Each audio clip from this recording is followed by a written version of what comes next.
அனைவருக்கும் அன்பான காலை வணக்கம். நிறைய பேர் இருக்கீங்க. எல்லாருடைய பேரையும் சொல்லி வணக்கம் சொல்லணும். நேரமின்மை காரணமாக எல்லாருடைய பேரையும் சொல்ல முடியல. எனவே அனைவருக்கும் அன்பான காலை வணக்கம். விழிகள் என்பது உலகத்தை உங்களுக்கு காட்டுவது. மொழிகள் என்பது உங்களை உலகத்திற்கு காட்டுவது. அப்போ ஒரு மனிதனுக்கு எந்த அளவிற்கு விழிகள் முக்கியமோ அதே போன்று உலகளவில் தன்னை தொடர்பு படுத்திக் கொள்ளவும் வளப்படுத்திக் கொள்ளவும் வாழ்க்கையை வளமாக வாழ்வதற்கும் மொழிகள் மிக முக்கியத்துவம் வாய்ந்தது. ஆக மொழிகள் ஆன்மீகத்தோடு எந்த தொடர்புடையது என்பதை பற்றி நாம் இன்றைய வகுப்பில் பார்க்கலாம். இதை பற்றி நிறைய விஷயங்கள் திருக்குறள்ல சொல்லி இருக்குது. கண்ணுடையார் என்பவர் கற்றோர், முகத்திரண்டு புண்ணுடையார் கல்லாதவர். ஸோ மொழியை பற்றி ஒரு புறம் இருந்தாலும் கூட மொழிக்கும் இறைவனுக்கும், இறைவனை அனைத்து உயிர்களிலும் நாம் எப்படி பார்க்க வேண்டும் என்பதை பற்றிய ஒரு சிந்தனையோடு அந்த சுவராசியமான ஒரு விஷயத்தை சொல்லிட்டு அடுத்தது மொழியை பற்றி சொல்லலாம் அப்படின்னு நினைக்கிறேன்.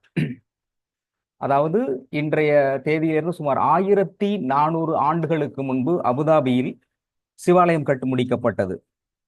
அதன் பிறகு இந்தியாவினுடைய பிரதமர்கள் நிறைய பேர் போயிட்டு வந்திருக்கிறாங்க. இந்திய பிரதமர் மோடி அவர்கள் 2015ஆம் ஆண்டு 2014இல் பிரதமராக பொறுப்பேற்கிறார். அதன் பிறகு அடுத்த ஆண்டு அபுதாபிக்கு செல்கிறார். அபுதாபிக்கு சென்று அங்கே அபுதாபியினுடைய மன்னராக இருக்கக்கூடிய சுல்தான் முகமது முஹாஜிதினை சந்திக்கிறார்.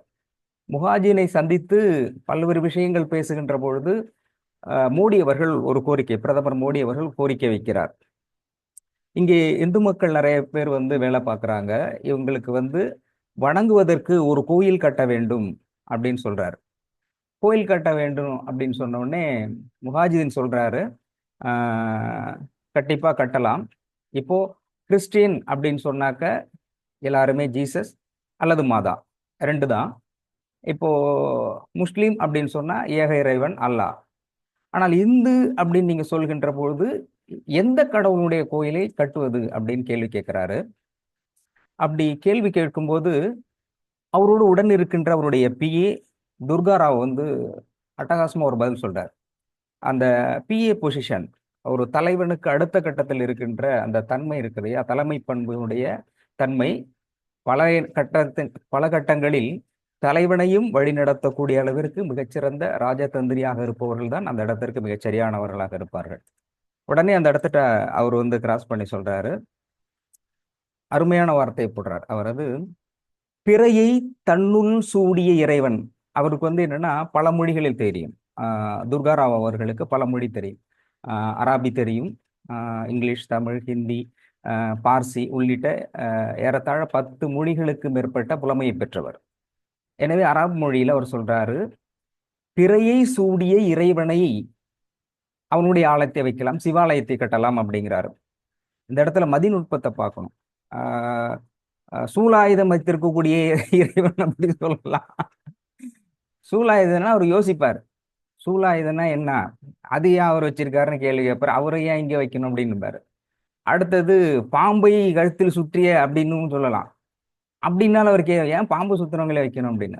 பட் அவர் க்ளூ போடுறாரு, பிறையை சூடிய இறைவன் அப்படின்றாரு. அப்போ கிளாசிக்கல டக்குன்னு அவர் அண்டர்ஸ்டாண்ட் ஆகுது. எப்படி அண்டர்ஸ்டாண்ட் ஆகுதுன்னா, பிறை அப்படின்னா முஸ்லிம்களுக்கு அது ஒரு இறைத்தன்மை உடையது. பிறைங்கிறத அவங்க வணங்குவாங்க. அப்போ பிறைன்னு சொன்ன அடுத்த செகண்டே அவருக்கு மூஞ்சில பிரைட் ஒளி அடிக்க ஆரம்பிச்சிச்சு. ஆமா, நம்மளுக்கும் பிறை அதுவும் பிறை அப்படிங்கிற மாதிரி ஓகேன்றாரு. அப்போ ஒரு மொழியை கையாளுகின்ற திறமை உடையவர்கள் எந்த இடத்திலும் வெற்றி பெறுகிறார்கள்.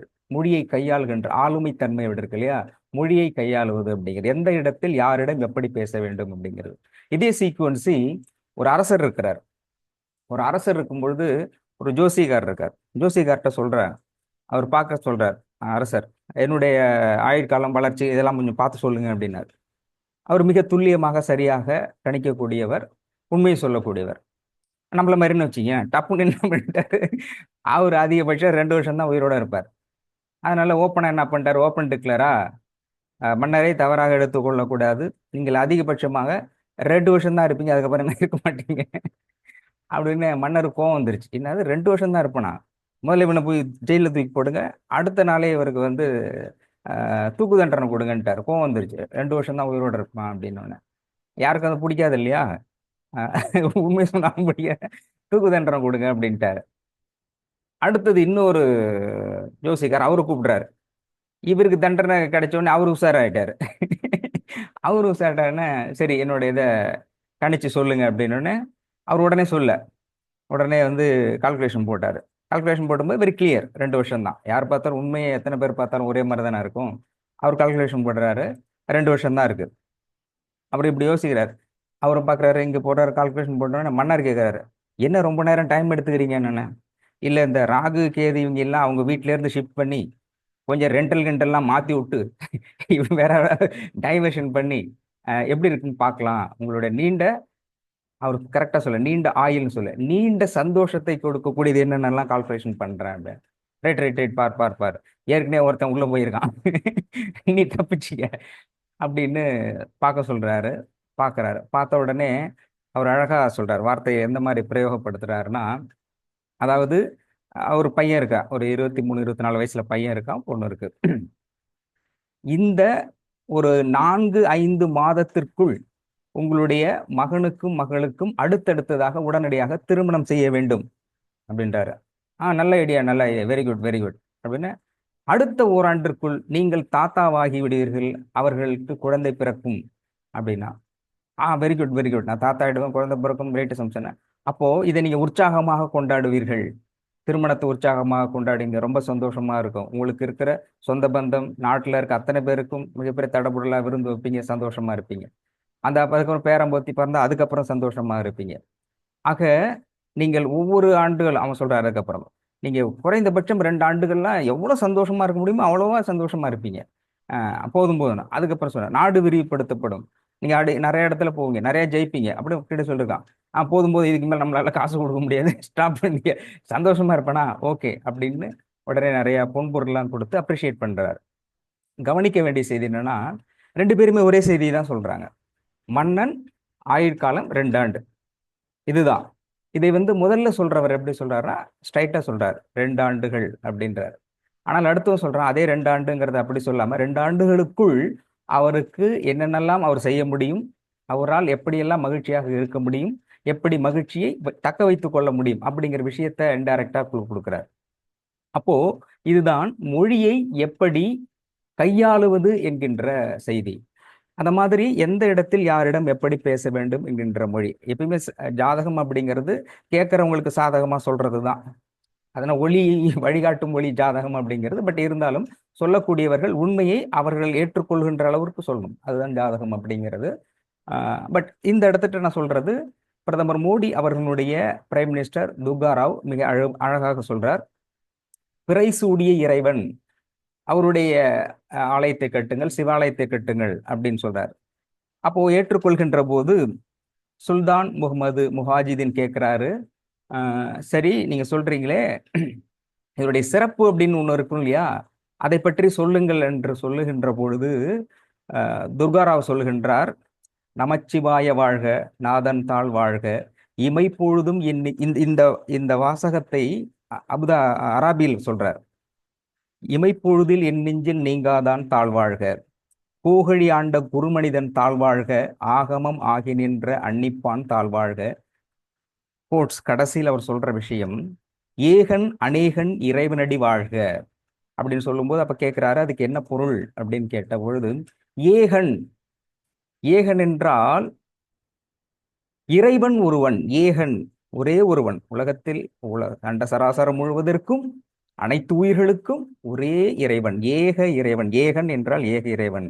அநேகன், இந்த உலகத்தில் இருக்கின்ற ஏக அநேக அனைத்து உயிர்களிலும் அவனே இருக்கின்றான், அவனாக இருக்கின்றான். ஏகன் அநேகன் இறைவனடி வாழ்க அப்படின்னு சொல்லும் பொழுது இஸ் அப்ரிஷியேட்டட். அவர் சொல்றாரு, சுல்தான் சொல்றாரு, ஏகன், நாங்களும் அதைத்தான் சொல்கின்றோம், இறைவன் ஒருவன் என்று, அவன் எல்லா உயிர்களிலும் இருக்கிறான் என்று சொல்கின்றோம்.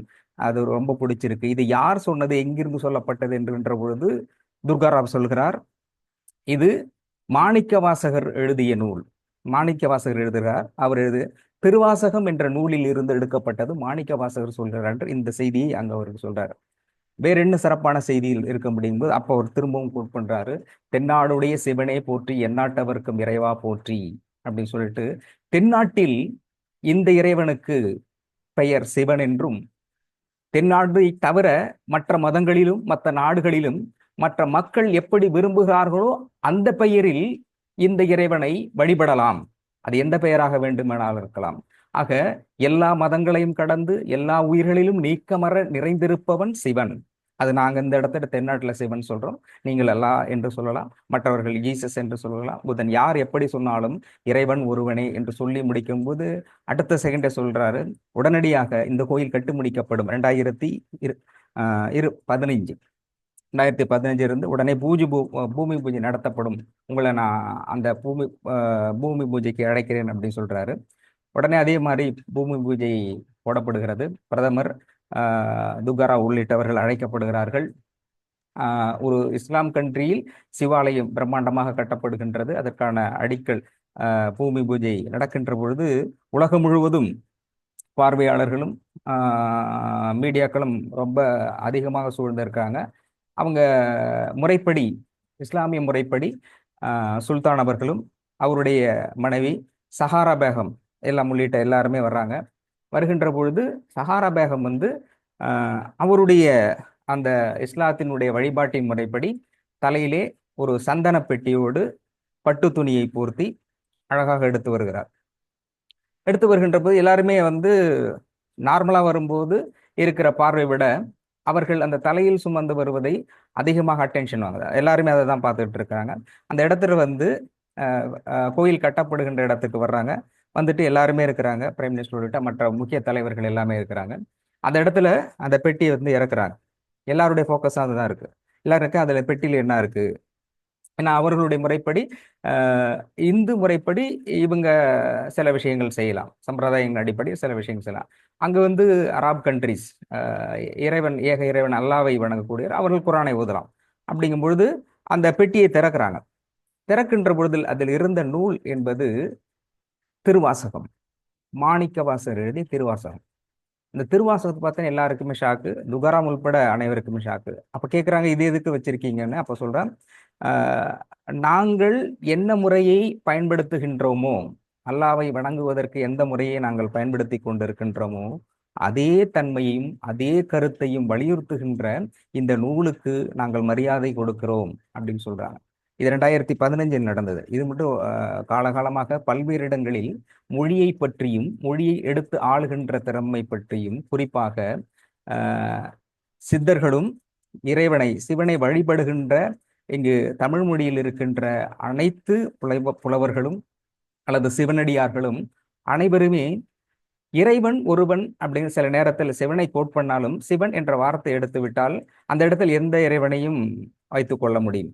அப்போ இறைவனுக்கு எந்த அளவுக்கு முக்கியத்துவம் கொடுக்கின்றோமோ அதே நேரத்தில் அவன் ஒருவனே மிகச்சிறந்த தலைவனாக இருக்கான், அனைத்து உயிர்களுக்கும் இருக்கின்றான் என்கின்ற செய்தியையும் மறைமுகமாக நம்முடைய இலக்கியங்களும் வழிபாட்டு தலகத்தில் இருக்கக்கூடிய செய்திகளும் எல்லோருக்கும் எடுத்து சொல்கின்றது. இந்த இடத்துல இதை சொல்றதுக்கான காரணம் என்ன அப்படின்னா, எங்கோ ஒரு இஸ்லாத்தில் கன்றியை முழுமையாக தொழுகின்ற ஒரு நபரையும் திருவாசகம் மிக இயல்பாக ஈர்க்கக்கூடியதாக இருக்குது. அவர்கள் எப்படி விரும்புகிறார்களோ அதற்கு தகுந்த போல் அந்த செய்தி இருக்கிறது. அப்போ அவர்களுடைய மனதில் இறைவன் வேறு, இஸ்லாம் வேறு, இந்து மதம் வேறு, முஸ்லிம் மதம் வேறு என்று அவர்கள் கருதவில்லை. இறைவன் என்பவன் ஒருவனே என்கின்ற செய்தியை உள்மனதோடு வாங்கி இருக்கிறார்கள். எனவே இயல்பாக எடுத்துக்கொள்கிறார்கள். அப்போ இந்த இடத்துல நாம சொல்ல வரக்கூடிய செய்தி என்றால், நாம் தேவாரத்தை படித்தாலும் திருவாசகத்தை படித்தாலும் தேவாரம் திருவாசகத்தை படியுங்கள், அதை வாசியுங்கள். ஆனால் அதே நேரத்தில் பைபிளை நேசியுங்கள், குரானை ரசியுங்கள், புத்தன் சொல்லி கொடுத்த திரிபீடகங்கள் என்று சொல்லப்படுகின்ற தம்மபதம் அதை ருசியுங்கள், வாசியுங்கள், நேசியுங்கள், ரசியுங்கள், ருசியுங்கள். இப்படி மதத்தில் அனைத்து மதத்திலும் இருக்கக்கூடிய கருத்தியலை செய்திகளை உள்வாங்குகின்ற பொழுதுதான் மனரீதியாக மிகப்பெரிய மாற்றம் வரும். நான் சொல்ல விரும்புவது மத ரீதியான மாற்றத்தை ஒருபொழுதும் அனுமதிப்பதில்லை, விரும்புவதில்லை. மனரீதியான மாற்றம், மனமாற்றமே முக்கியமானது, மதமாற்றம் என்பது தேவையில்லை. குறிப்பாக நம்முடைய வகுப்பில் பயணிக்கிறவர்கள், அதனால்தான் பல பல நேரங்களில் சொல்லிட்டு இருந்தேன், தேவாரம் திருவாசகம் மிக அழகாக பாடினாலும் கூட சில நேரங்களில் குரானிலிருந்து சில செய்தினா ஒரு வரியாக இருந்தாலும் பைபிளிலிருந்து சில வரிகளும் சொல்லுகின்ற பொழுது நமக்குள்ளே இருக்கின்ற சில நேரங்களில் நாம் இந்த மதத்தை தான் சார்ந்தவர்கள், நம்முடைய இறைவன் இவன்தான் என்கின்ற அந்த போக்கில் இருந்து குறைந்தபட்சம் மனம் மாற்றுதல் அடையும். ஏனென்றால் இறைவன் ஒருவன் என்பதை தமிழ் சமூகம் அனைவருக்கும் சொல்லிக் கொடுத்து கொண்டிருக்கிறது. குறிப்பாக சிவனடியார்கள் எல்லாமே சொல்லிக் கொடுத்தது. அதை அனைத்திலும் உச்சகட்டமாக சித்தர் பெருமக்கள் அனைவருமே இதைத்தான் உணர்த்தி இருக்கிறார்கள், இறைவன் ஒருவனே அப்படிங்கிறது. அதை நீ எப்படி வழிபடுகிறீர்கள் என்று அதுக்கான வரைமுறைகளை சொல்லப்பட்டிருக்கிறது. அப்படி இந்த வரைமுறையோடு நாம் கடவுளை வணங்குகின்ற பொழுது எல்லா இறைவனும் எல்லா மத கடவுளும் ஒருவரே என்கின்ற எண்ணம் மனதில் இருக்கின்ற பொழுது நீங்கள் அனைத்து உயிர்களிலும் இறைவன் இருக்கிறான் என்பதை உணர முடியும். அனைத்து உயிர்களிலும் இருக்கின்ற இறைவன் ஒருவனே என்பதை உணர முடியும். அனைத்து மதங்களிலும் வழிபடுகின்ற கடவுள் என்பதும் ஒருவனே என்பது. இந்த இறைவன் என்பவன் ஒருவனே என்கின்ற மிக உன்னதமான செய்தியை ஒரு உள்வாங்குகின்ற பொழுது, அனைத்திலும் அந்த அன்பை பிரதானமாக போதிக்கின்ற போது, அன்பை சக மனிதரோடு நேசிக்கின்ற பொழுது, அந்த அன்பு என்பதில் மிக உச்சபட்சமாக இறைவனை காண முடியும். இப்போ நாம் சொல்லுகின்ற செய்தி கர்மாவை கழிக்க வேண்டும், கர்மாவை கழிப்பது என்பதுதான் வாழ்வினுடைய அடிப்படை நோக்கமாக நாம் சொல்லிக் கொண்டிருக்கின்ற பல செய்திகளில் 18 இறை சட்டங்கள் சொல்லப்பட்டாலும் கூட அது ஒவ்வொன்றுமே மிக எளிமையாக இயல்பாக ஒவ்வொரு நாளும் நாம் கடந்து போகின்ற பொழுது அதை எப்படி இயல்பாக நாம் ஏற்றுக்கொண்டு நடைமுறைப்படுத்துவது அப்படின்னா, அதை இந்த விஷயத்துல நடைமுறைப்படுத்தலாம். அப்படின்னா அன்போடு பார்வை, மதத்தினுடைய வேறுபாடு. இப்போ திடீர்னு இப்போ கும்பிட்டுட்டு இருக்கீங்க, முருகனை வச்சு இல்லை சிவனை வைத்து வழிபட்டு கொண்டிருக்கிறீர்கள். கும்பிட்டுட்டு இருக்கும்போது இதை எடுத்துட்டு நடுவில் டப்புன்னு ஜீசஸ் கொண்டு வச்சு கண்ணை முடிச்சு பார்த்தோன்னே எவன்டா அதை மாற்றி வச்சேன்னு கடுப்பாயிட்டு விடுது. இங்கதானே இப்பதானே சிவன் இருந்தார், அதுக்குள்ள எவன்டா ஜீசஸ் கொண்டு வந்து வச்சது அப்படின்னு. அப்போ அது கண்ணை திறந்து பார்க்கும்போது சிவனுக்கு பதில் ஜீசஸா இருந்தாலுமே இதுவும் இறைவன் தான் என்கின்ற ஏற்றுக்கொள்கின்ற மனோபாவம் வருகின்ற பொழுது நமக்குள் இருக்கின்ற வேறுபாடு, மற்றவர்களை பார்க்கின்ற பார்வை இருக்கு இல்லையா, அவர்கள் இந்த மதம் அந்த மதம், எந்த மதமும் இருந்தாலும் ஒரே மதமாக இருக்கக்கூடிய, ஒரே மனதில் இருக்கக்கூடிய இறைவனாக, ஒரே இறைவன் அப்படிங்கிற ஒரு கருத்து நமக்குள்ள இருக்கும். அதனால்தான் மத ரீதியான வேறுபாடுகளை கலந்து, பலமுறை டாக்டர் சொல்லியிருக்கிறது, இறைவன் ஒருவனே, எல்லா மதத்திலும் இருந்தாலும் இறைவன் ஒருவனே. அப்போ அந்த செய்தியாக நாம் கொடுக்கக்கூடியது இறைவன் ஒருவன், அது எந்த மதமாக இருந்தாலும் அந்த மதத்தில் இருக்கிற இறைவனை ஏற்றுக்கொள்ளுங்கள் அப்படிங்கிற செய்தி. இதுல இன்னும் சில விஷயங்கள், அந்த மொழியை கையாளுகிறது இருக்கு இல்லையா, அது மிகச்சிறந்த கோட்பாடு இருக்கு. அப்போ நான் முதல்ல சொன்னேன், ஏன்னா இந்த செய்தியை உடனே சொல்லிடணும் அப்படிங்கிறத முதல்ல இதை சொல்லிட்டேன். இதுல முக்கியமா திருவள்ளுவர் மொழியை எப்படி கையாளுவது அப்படின்னு சொல்லுகின்ற பொழுது, கல்வி அதிகாரம் 40ல் 393வது குறள், கண்ணுடையார் என்போர் கற்றோர் முகத்திரண்டு புண்ணுடையார் கல்லாதவர் அப்படின்னு சொல்றாரு. அப்போ இதுல மொழிபெயர் விளக்க உரையை நான் படித்தேன். எல்லாருடைய விளக்க உரையும் 3 தடவை சொல்லிட்டேன். நிறைய பேரோட விளக்க உரை இருக்கு. எல்லாருமே என்ன சொல்றாங்க அப்படின்னாக்க, கண்ணுடையார், ஒருத்தர் கண்ணு இருக்குது அப்படின்னா யார் கற்கிறார்களோ அவர்கள் தான் கண்ணுடையவர்கள், ஒளி பொருந்திய பார்க்கக்கூடிய கண்ணுடையவர்களாக கருதப்படுவார்கள். அப்படி கல்லாதவர்களுடைய கண் என்பது அது கண்ணாக இல்லை, அது புண்ணாக இருக்கிறது என்று எல்லாருமே விளக்க உரை கொடுத்திருக்காங்க. அதுல எனக்கு ரொம்ப வியப்பான செய்தியாக இருந்தது என்னன்னா, கலைஞர் எழுதிய அந்த விளக்க உரையை அவர் வித்தியாசமா கொடுத்திருக்காரு. அவர் ஒரு எழுத்தாளராக நம்ம பார்க்கலாம். அவர் என்ன சொல்லியிருக்காருன்னா, இது இன்டைரக்டா சொல்றாரு. கண்ணுடையோர் என்போர் யார் அப்படிங்கும்பொழுது அவர் எப்படி விளக்கம் கொடுக்கிறாருன்னா, ஒருவனுக்கு உண்மையிலே கண் இல்லை, உண்மையில் கண்ணே இல்லாத ஒருவன் அவன் கற்றுவிட்டால் அவன்தான் கண்ணுடையவன். சேம் செய்தி, அவர் கொடுக்கிற பாயிண்ட் ஆஃப் வியூ வித்தியாசமா இருக்கு. கண்ணே இல்லாத ஒருவன் படிக்க ஆரம்பிச்சிட்டான்னா, கற்றுக்கொண்டால் அவன்தான் கண்ணுடையவன். ஒருவேளை கண்ணே ஒருவனுக்கு இருக்குது அப்படின்னாலும் அவன் கற்கவில்லை. மேடம் அனிதா மேடம், ஆடல் நாயகி, சாரிங்க சார், டிரைவ் பண்ணிட்டு இருக்கிறேங்க. சாரி, டிரைவ் கான்சென்ட்ரேட் பண்ணுங்க. Sorry, okay, thank you. அப்போ ஒருவனுக்கு உண்மையில் கண்ணே இல்லை என்றாலும் அவன் கற்க ஆரம்பித்து விட்டால் அவன் கண்ணுடையவன். கண்ணே ஒருத்தர் சுத்தமாவே இல்லை அப்படின்னா, கண்ணே இருக்குது அப்படின்னாலும் அவன் படிக்கவில்லை, கற்க வேண்டால் கண் இல்லாதவன். அது கொடுக்கின்ற கோணம் என்பது வித்தியாசம்.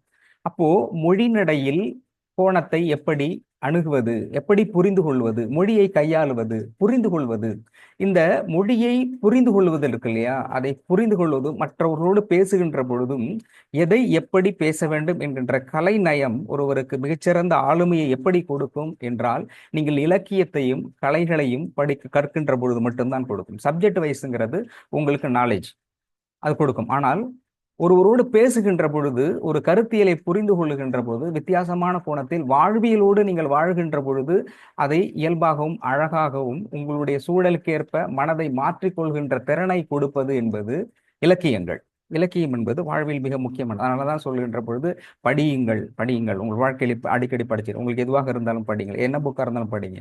கதை, இலக்கியம், கவிதை இதெல்லாம் படிக்கும்பொழுது உங்களுக்கு சிந்திக்கின்ற அந்த திறனை வித்தியாசமான கோணமாக காட்டும். அதுல நிறைய விஷயத்துல ஆனா பட் இந்த மொழிங்கிறது எனக்கு ரொம்ப சமீபமா 2-3 நாட்கள்ல வருத்தமானது என்னன்னா, உலகத்தினுடைய மிகச்சிறந்த மொழி, அனைத்து மொழிகள் தாய்மொழிகளும் சிறந்ததுதான். நமக்கு நாம் பேசுகின்ற மொழி சிறந்த மொழியாக இருக்கலாம். ஆனால் ஒரு குரங்குகளுக்குள் பேசுகின்ற மொழி இருக்கு இல்லையா, அதுக்குன்னு சில மொழிகள் இருக்குது, அதோட மொழிகள் இருக்கு. அதோட மொழியில பேசுகின்ற பொழுது அது புரிந்து கொள்கிறது. ஒரு காக்கை தன்னுடைய இனத்தோடு பேசுகின்றது, அதனுடைய மொழியில் பேசுகிறது. குயில் தன்னுடைய இனத்தோடு பேசுகின்றது, அதனுடைய மொழியில் பேசுகின்றது. அந்தந்த இனங்களும் அதற்கான மொழிகளில் பேசிக் கொண்டு இருக்கின்றது. நமக்கு எழுத முடியும், பேச முடியும், கருத்துக்களை எடுத்து சொல்ல முடியும். அப்படிங்கிறதுனால நாம பேசுறது நமக்கு உயர்வானதல்ல. காகத்திற்கு அதனுடைய மொழி சிறந்தது, குயிலுக்கு அதனுடைய மொழி சிறந்தது. அவரவர்கள் வாழ்கின்ற வாழ்க்கையில் அவர்கள் பயன்படுத்துகின்ற மொழி சிறந்தது.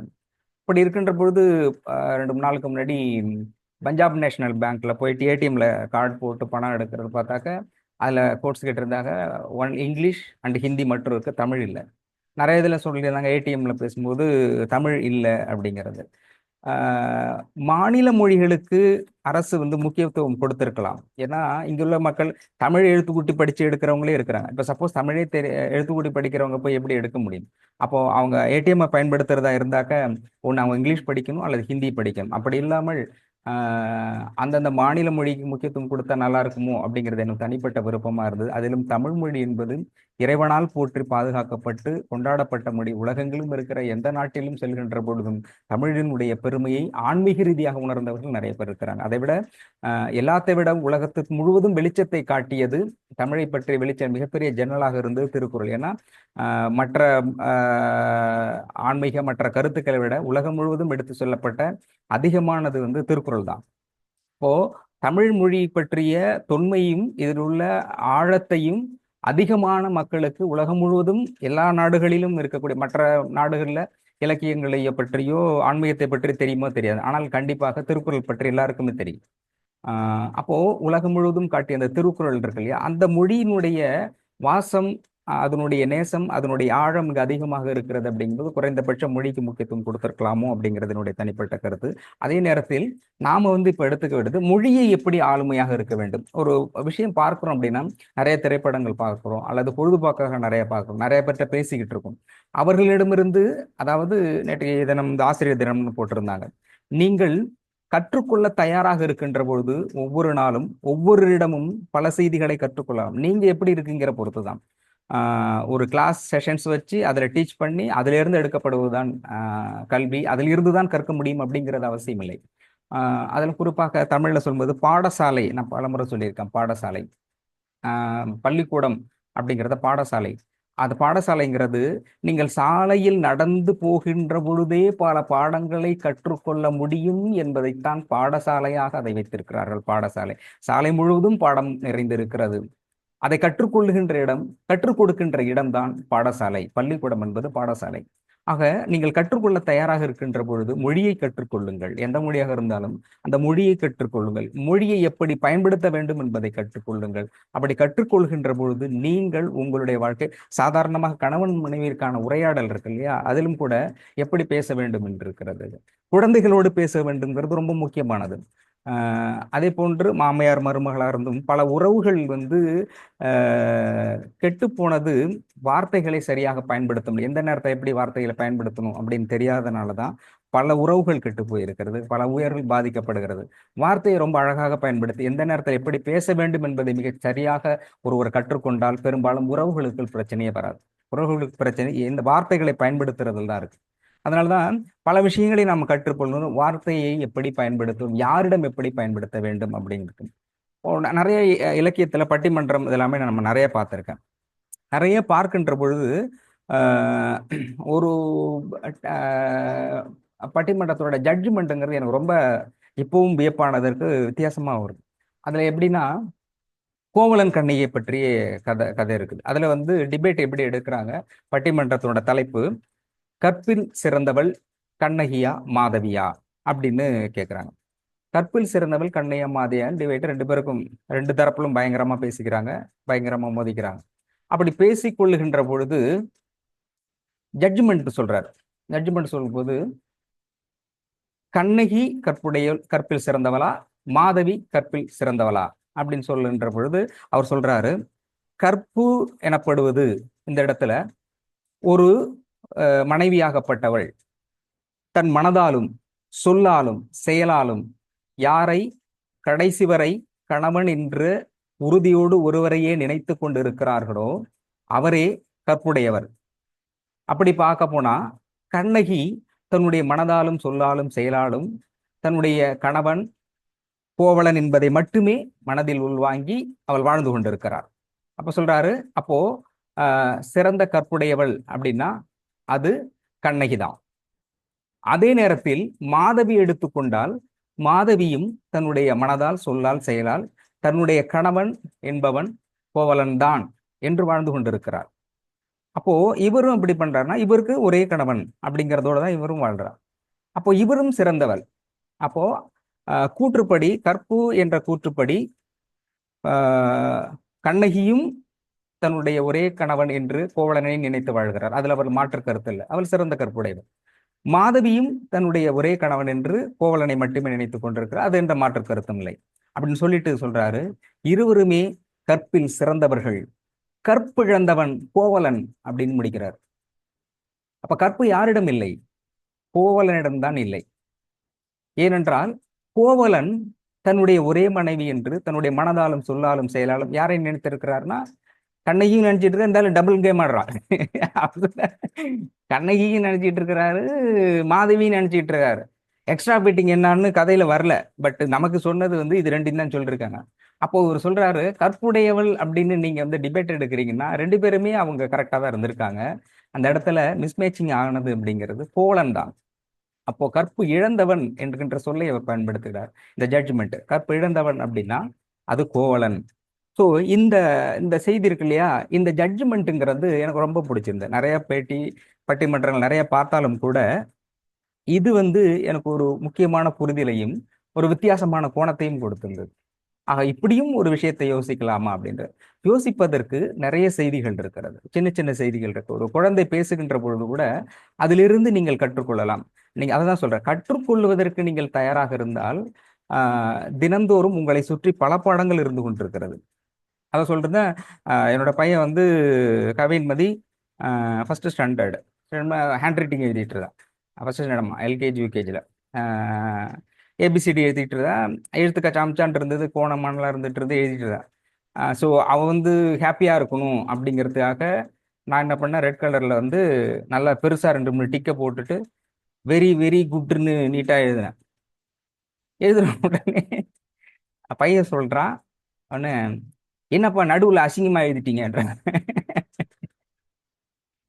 எனக்கு ரொம்ப ஷாக்கிங் ஆயிடுச்சு. நான் வந்து ரொம்ப அப்ரிஷியேட் பண்ணி நான் என்னோட பாயிண்ட் ஆஃப் வியூவில் சொல்கிறேன், வெரி வெரி குட் அப்படின்னு ரெட் கலர் பண்ணேன்.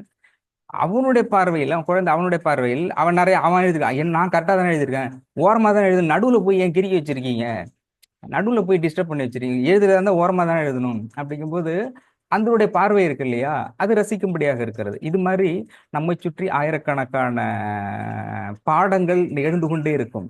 அப்போ சார் சொல்லுவார் இல்லையா, அடிக்கடி அனுபவப்படும். நம்மை சுற்றி மனிதன் பிறந்ததிலிருந்து இறக்கின்ற கடைசி நொடி வரைக்கும் பாடங்கள் என்று கற்றுக் கொடுத்து கொண்டே இருக்கப்படும், அனுபவ பாடங்கள். ஆனா கடைசி நேரத்துல வந்து நாம் என்ன தவறு செய்தோம் என்கிற மரணத்தினுடைய தருவாயில் கடைசி நேரத்துல வந்து அது சொல்லிக் கொடுக்கப்படும், இப்படி எல்லாமே இருக்குன்னு.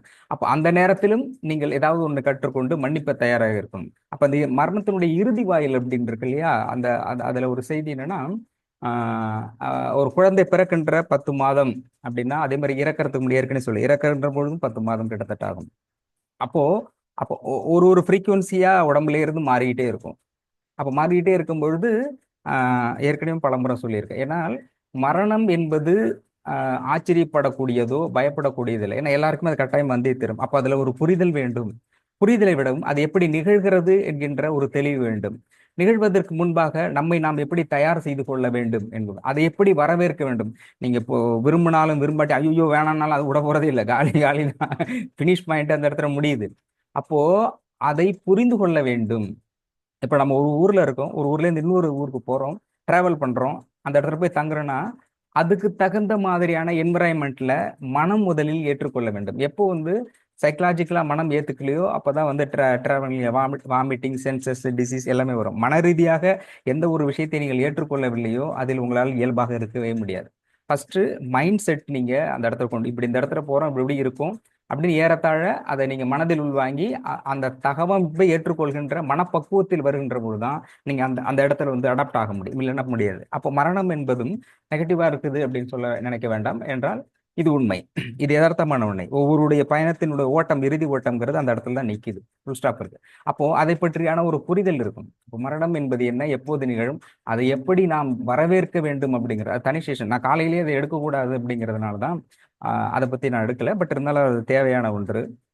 ஏன்னா இப்போ இங்க இருக்கிற எல்லாருமே வாழ்வியலை பற்றியும் கர்மாவை பற்றியும் மிக தெளிவான புரிதலோடு நிறைய கேள்விகளோடு கேட்டு டாக்டர் பல் சொல்லிட்டு இருக்காங்க. அதை தாண்டியும் இப்படி இருக்கும் அப்படிங்கிற ஒரு விஷயத்தில் இருக்கிறதுனால இதை பற்றி சொல்லலாம். அப்போ மரணம்ங்கிறது ஒருத்தருக்கு எப்படி வரும்ங்கிறது ஒரு புரிதல் இருக்கு இல்லையா, அந்த புரிதலை ஏற்றுக்கொண்டு அதன்படி வாழ தொடங்கினால் அந்த டைமிங் இருக்கு இல்லையா, அந்த நேரத்தை நீங்க என்ஜாய் பண்ண முடியும். ஓஹோ இப்படி இருக்குது, இப்படி இப்படிதான் இருக்கு. அப்போ நமக்கு ஓட்டி காட்டப்படுகின்ற பொழுது அதை ஒரு ஒரு ஃபில்மா பார்க்க முடியும். அதில் வந்துக்கும்போது என்னுடைய அம்மாவினுடைய மரணங்கிறது டாக்டர் கிட்ட டாக்டர் 3 மாசத்துக்கு முன்னாடியே சொல்லிட்டாரு, இந்த மாதிரி இந்த டைமிங்கில் இந்த இருக்கும், இந்த இடத்துல தான் அவங்களுடைய மரணம் தெரியும், நடக்கும் அப்படிங்கிறது எனக்கு 3 மாசத்துக்கு முன்னாடியே சொல்லிட்டாங்க. 3, 4, 6 மாசத்துக்கு முன்னாடியே சொல்லிட்டாங்க. கடைசி 3 மாசத்துல நான் லீவ் கேட்டேன், லீவ் கொடுக்கலங்கும் போது பரவாயில்ல ரிசைன் பண்றேன் அப்படின்னு சொல்லிட்டு 3 மாசம் அம்மா கூட தான் இருந்தேன். அப்போ அந்த ஒரு ஒரு சீக்வன்ஸையும் நான் முழுமையாக அந்த 3 மாதத்தில் அவர்களுடைய நடவடிக்கை எப்படி இருக்கணும். பட் தெரியும் அதை ஏற்றுக்கொண்டு தான் ஆகணும், அதை நம்ம என்னதான் செஞ்சாலும். பட் அந்த மாதிரி ஏற்றுக்கொண்டாலும் கூட கடைசி நேரத்தில் அவர் ஹாஸ்பிட்டலுக்கு வேணால் மெடிசன் கொடுத்துங்கும் போது ஒரு மகனாக அவங்க அந்த அந்த லாஸ்ட் டைம் இருக்கிறதுல என்னால் ஏற்றுக்கொள்ள முடியல. ஆனால் ஹாஸ்பிட்டலுக்கு கூட்டிட்டு போனேன். அப்போ ஆஹ் அவர்களுடைய நடவடிக்கை, அவர்களுடைய பேசுகின்ற இயல்பான தன்மை, நம்மோடு பழகின்ற விதம்ங்கிறது அப்படியே கரெக்டாக டோட்டலாக மாறுறதான்னு நேரடியாக கண்கூட பார்க்க முடியுது. அப்போ அந்த பல பல நேரம் 6 அந்த 3வது மாதத்துல கிட்டத்தட்ட வரும்பொழுது அவங்க வந்து அம்மாவோட அப்பாங்கிற சின்ன வயசுலயே இறந்துட்டாங்க. அவங்க வந்து 8, 9 வயசுல இருக்கும்போதே இறந்துட்டாங்க. அதன் பிறகு அவங்க அப்பா பத்தில முழுமையா அம்மா தான் வளர்த்தாங்க. ஆஹ் அப்போ பெரும்பாலும் அவங்க அப்பாவை பத்தி சொன்னதில்லை. கரெக்டா அந்த 3வது மாதம் இருக்கு இல்லையா, அந்த 3வது மாதத்துல ஓப்பனிங்ல எங்க அம்மா சொன்ன ஃபர்ஸ்ட் வார்த்தைன்னா, ஃபர்ஸ்ட் சொன்னாங்க, எங்க அப்பா வந்துட்டாங்க, சாப்பாடுலாம் போடு, இப்பதான் எங்க அப்பா வந்து ரொம்ப வருஷத்துக்கு அப்புறம் வர்றாங்க, சாப்பாடுலாம் எடுத்து வைங்க அப்படின்னு எங்க அக்காட்ட சொல்றாங்க. சாப்பாடு எடுத்து வைங்க, அப்பா எங்க எங்க அப்பா வந்திருக்காங்க அப்படின்னு. எங்க அக்காவும் சரி, எங்க பெரிய அக்கா சொன்ன முதல்ல சொன்னாங்க, இது வரைக்கும் அம்மாவோட வாயிலிருந்து அப்பாங்கிற வார்த்தை வந்தது இல்லை, ஆனா இப்பதான் ஃபர்ஸ்ட் டைம் சொல்றாங்கன்னு. அவங்களுக்கு தெரியாது, நான் இதை பத்தி எதுவுமே அவங்கள்ட்ட சொல்லலை. எங்கம்மா வர்றாங்க நீ சும்மா சொல்லிட்டு இருக்க அப்படின்னு. இல்ல இல்ல இதை வந்துட்டாங்க அப்படின்னா. இது கரெக்டா 3வது மாதத்துல அம்மா சொல்றாங்க. அதன் பிறகு வந்து தூங்கிட்டே இருக்கும் பொழுது தூங்கி எழுந்த உடனே சொல்லுவாங்க, எங்க அம்மாவும் வந்திருக்காங்க, எங்க அம்மா வந்துருக்கு, எங்க அம்மாவுக்கு இந்த புடவை தான் ரொம்ப பிடிக்கும், இதை எடுத்து வை. எங்க அம்மா வந்து உடனே குளிப்பாங்க, எல்லாம் எடுத்து வைன்னு நைட்டு பேச ஆரம்பிச்சாங்க. ஆஹ் அதே போன்று ஒவ்வொரு இடத்துல இதை அடிக்கடி சொல்லிக்கிட்டு இருப்பாங்க. நிறைய விஷயங்கள் பேசிட்டு இருந்தாங்க. இந்த சீக்வன்ஸ் அதுக்கப்புறம் கரெக்டா 2 மாதம் முடிந்து கடைசி 1 மாசத்துல கிட்டத்தட்ட அவங்க பேச ஆரம்பிச்சிட்டாங்க. நான் தான் வரேன்னு சொல்றேன், அதுக்குள்ள என்ன கொஞ்சம் இருக்குது, இந்த புள்ளிகளுக்கெல்லாம் சாப்பாடு கொடுக்கணும்ல, அவன் அங்கே சாப்பாடு போயிட்டு இருக்கு, இன்னும் வரல, அவன் வரல, எல்லாமே இதை பத்தி பேசிட்டு இருந்தேன். கொஞ்சம் இருங்க நான் வந்து அதுக்குள்ள என்ன அவசரம் அப்படி அவங்களே பேச ஆரம்பிச்சிட்டு இருந்தாங்க. இந்த சீக்வன்ஸ் எப்படி இருக்கு அப்படின்னா, ஒரு ஆன்மா அடுத்த கட்டத்தை நோக்கினா, இப்ப பஸ்ல இருக்குன்னா, பஸ்ல ஒரு பிரயாணம் பண்றேன்னா ரிசீவ் பண்றது இருக்காங்க இல்லையா? அதே மாதிரி மற்ற ஆன்மாக்கள் இருந்தாக இவர்களோட தொடர்புடைய உறவினருடைய ஆன்மாக்கள் இவர்களை வரவேற்க தயாராக இருக்கும். அவங்களுக்கு இன்டிமேஷன் தெரியும்.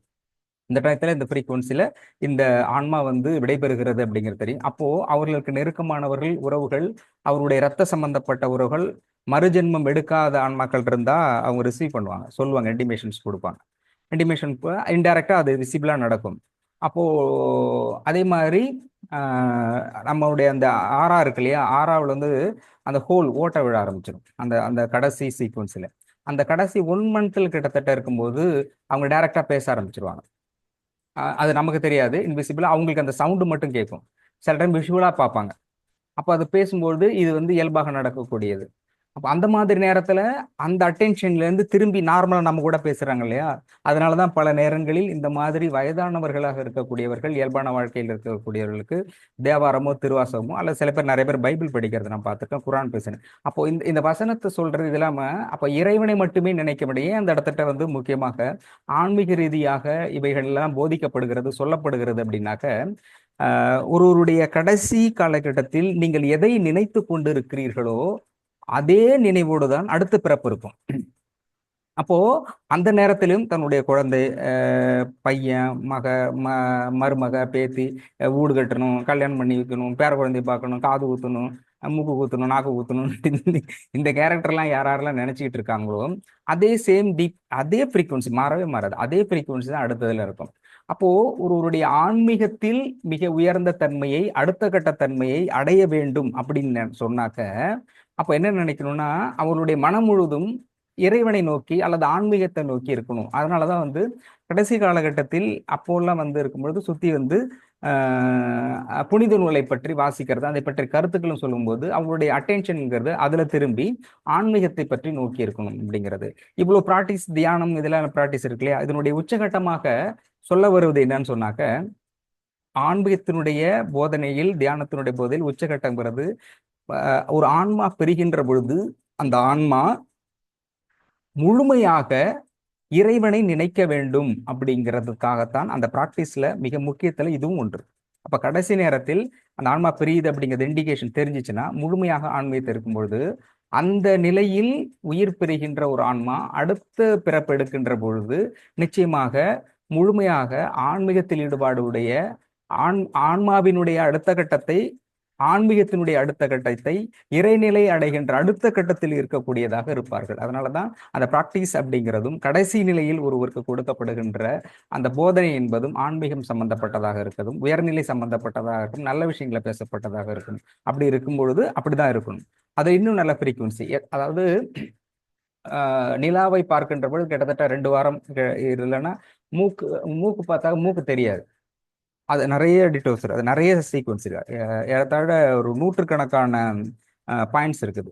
மரணத்திற்கு முன்பு அதுக்கான ஃப்ரீக்குவன்சி சில டைம்ஸ் வந்து அந்த ஆன்மா வந்து ஒரு ஒரு ஃப்ரீக்குவன்சியா கழட்டிட்டு வரும் இல்லையா?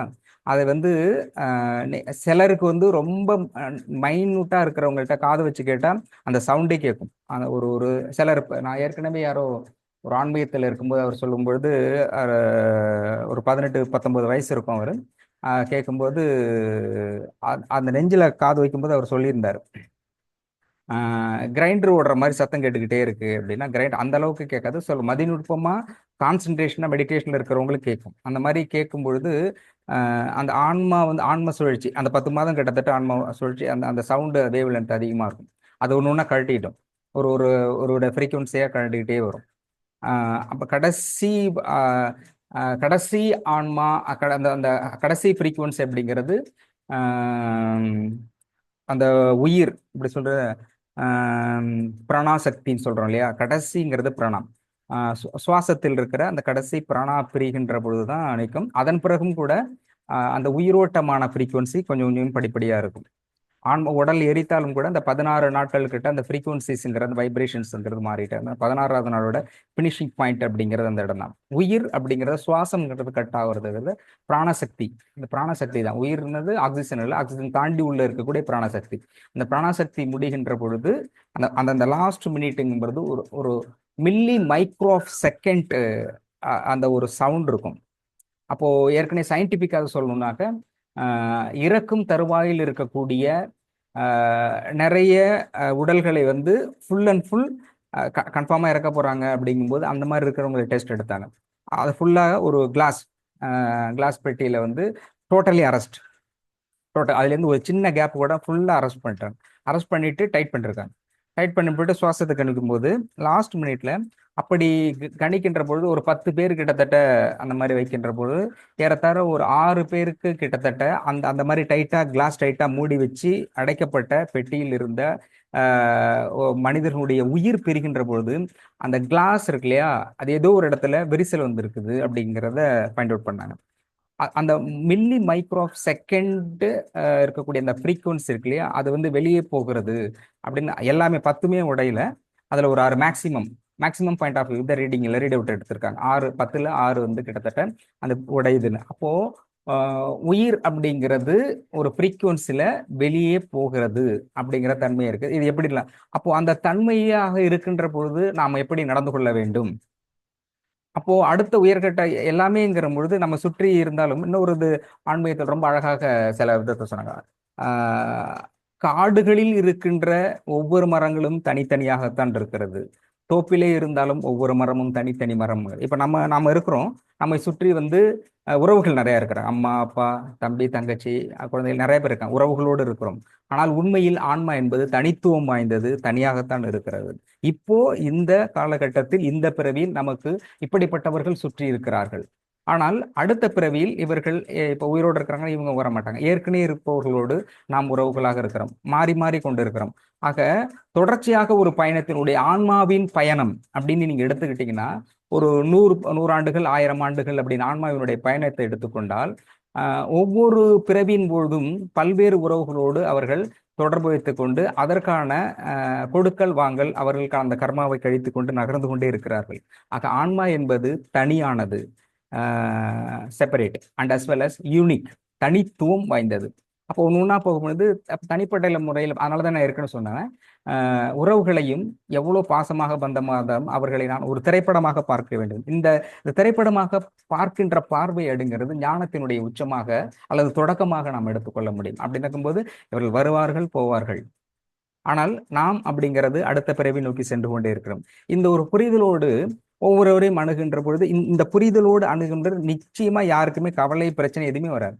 ஏன்னா நல்ல புரிதல் இருக்கிறவங்களுக்கு இது வந்து ஒரு நாடகம், இது வந்து ஒரு திரைப்படம், we are the one of the actor அப்படிங்கிறத தெளிவா டே பை டேல எக்ஸ்பீரியன்ஸ் பண்ணும்பொழுது பிரச்சனை கவலை எங்கிருந்து வருதுன்னா, நம்மால் முடியல அப்படிங்கிற விஷயத்த நம்ம வந்து கான்ஃபிடென்டா நம்பும் பொழுதும், நம்ம எதை எதிர்பார்க்கிறோமோ அதை நடக்கல அப்படிங்கின்ற பொழுதும், நடக்காது என்கின்ற உறுதியான இடத்துக்கு வருகின்ற பொழுதும் அந்த பிரச்சனைகள் நமக்குள் வருகிறது. அது கவலையாக மாறுகிறது. ஐயோ நம்ம குழந்தை கல்யாணம் பண்ணி வைக்கலையே, கல்யாணம் பண்ணி வச்ச குழந்தை மருமக சரியில்லையே, மாமியார் சரியில்லையே, இதுக்கப்புறம் அவங்க குழந்தை பேர பிள்ளை எப்படி இருக்குமா, ஸ்கூல் கிடைக்குமா, சீட்டு கிடைக்குமா, தொடர்ச்சியாக போயிட்டு இருக்கும்போது அதை நாம் உள்வாங்குகின்ற பொழுதுதான் பிரச்சனை அதிகமாகுது. அல்ல நமக்கு டிசீஸ் இருக்கு, எல்லாமே இது பற்றியே சிந்தனை இருக்கு இல்லையா, சிந்தனை ஓட்டம் கவலையாக மாறி நம்மை இயல்பான நிலையிலிருந்து மாற்றி விடுகிறது.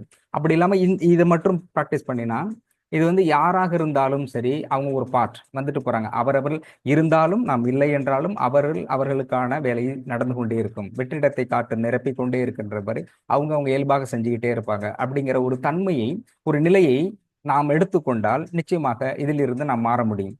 அதே போன்று அந்த ஆளுமை மொழி ஆளுமையில சொல்றது இல்லையா, நம்ம அந்த கோவலன் கண்ணகி ஜட்ஜ்மெண்ட் பார்த்தப்போ அதே மாதிரி இன்னும் ஒரு ஜட்ஜ்மெண்ட் இருந்து, அந்த ஜட்ஜ்மெண்ட்ல என்ன பண்ணியிருந்தாங்கன்னா, போர், ராமாயணம் மகாபாரதம் ரெண்டு பற்றியும் சொல்றாங்க. ராமாயணம் மகாபாரதம் ரெண்டையும் சொல்லுகின்ற பொழுது போரில் சிறந்தது வீரமா விவேகமா அப்படிங்கிற ஒரு டைட்டில் பட்டிமன்றம் நடக்குது.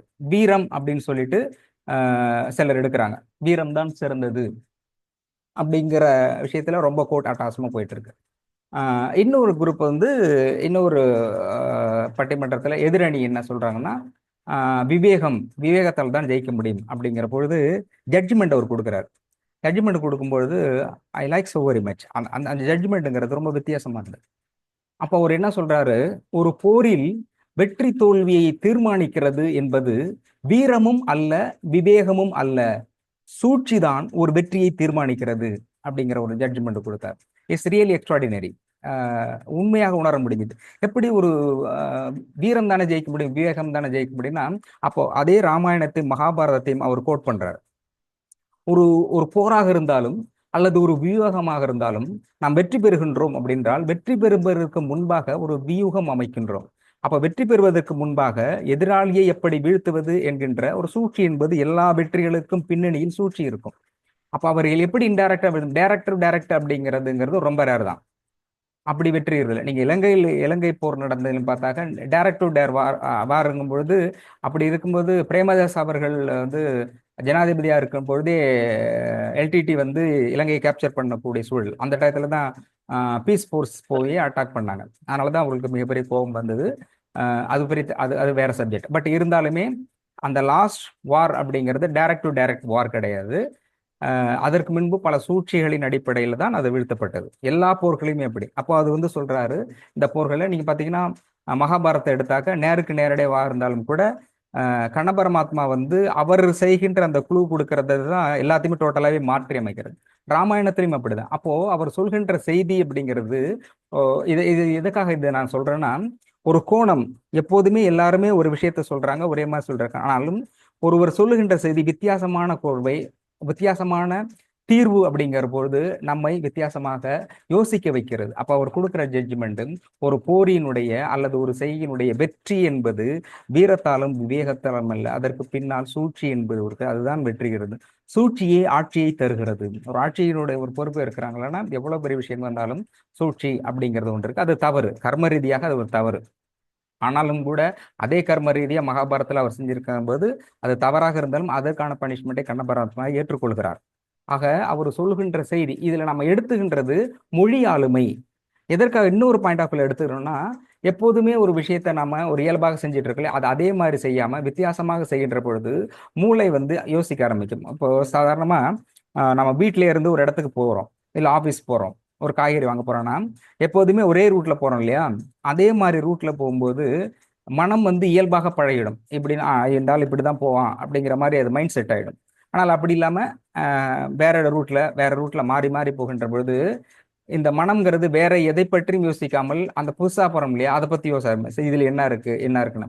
அப்போ மூளையை ஒரே மாதிரியான வேலையை ஒரே மாதிரியாக செய்ய பழக்கப்படுத்துகின்ற பொழுது அது என்னன்னா கவலைகளை அதிகமாக யோசிக்க ஆரம்பிக்கும். ஏன்னா இது தெரிஞ்சிடும், ஓகே இது இப்படிதான் போறாங்களா அப்படின்ட்டு, சரி நம்ம வேலையை பார்ப்போம். மைண்ட் என்ன கவலை, போன வருஷம் அதுக்கு முந்தின வருஷம் யார் யார் திட்டினாங்க போனாங்க, இது எல்லாமே கொண்டு இழுத்துட்டு போட்டும். அப்போ ஒவ்வொரு விஷயத்தையும் வித்தியாசமாக நீங்கள் யோசிக்க வேண்டும், பார்க்க வேண்டும். அப்படி பார்க்கின்ற பொழுது அதில் நாம் புதுவித சிந்தனையை நம்ம அறியாமலே நம்முடைய மூளை என்பது நமக்கு எடுத்து சொல்லும், செய்திகளை எடுத்து சொல்லும்.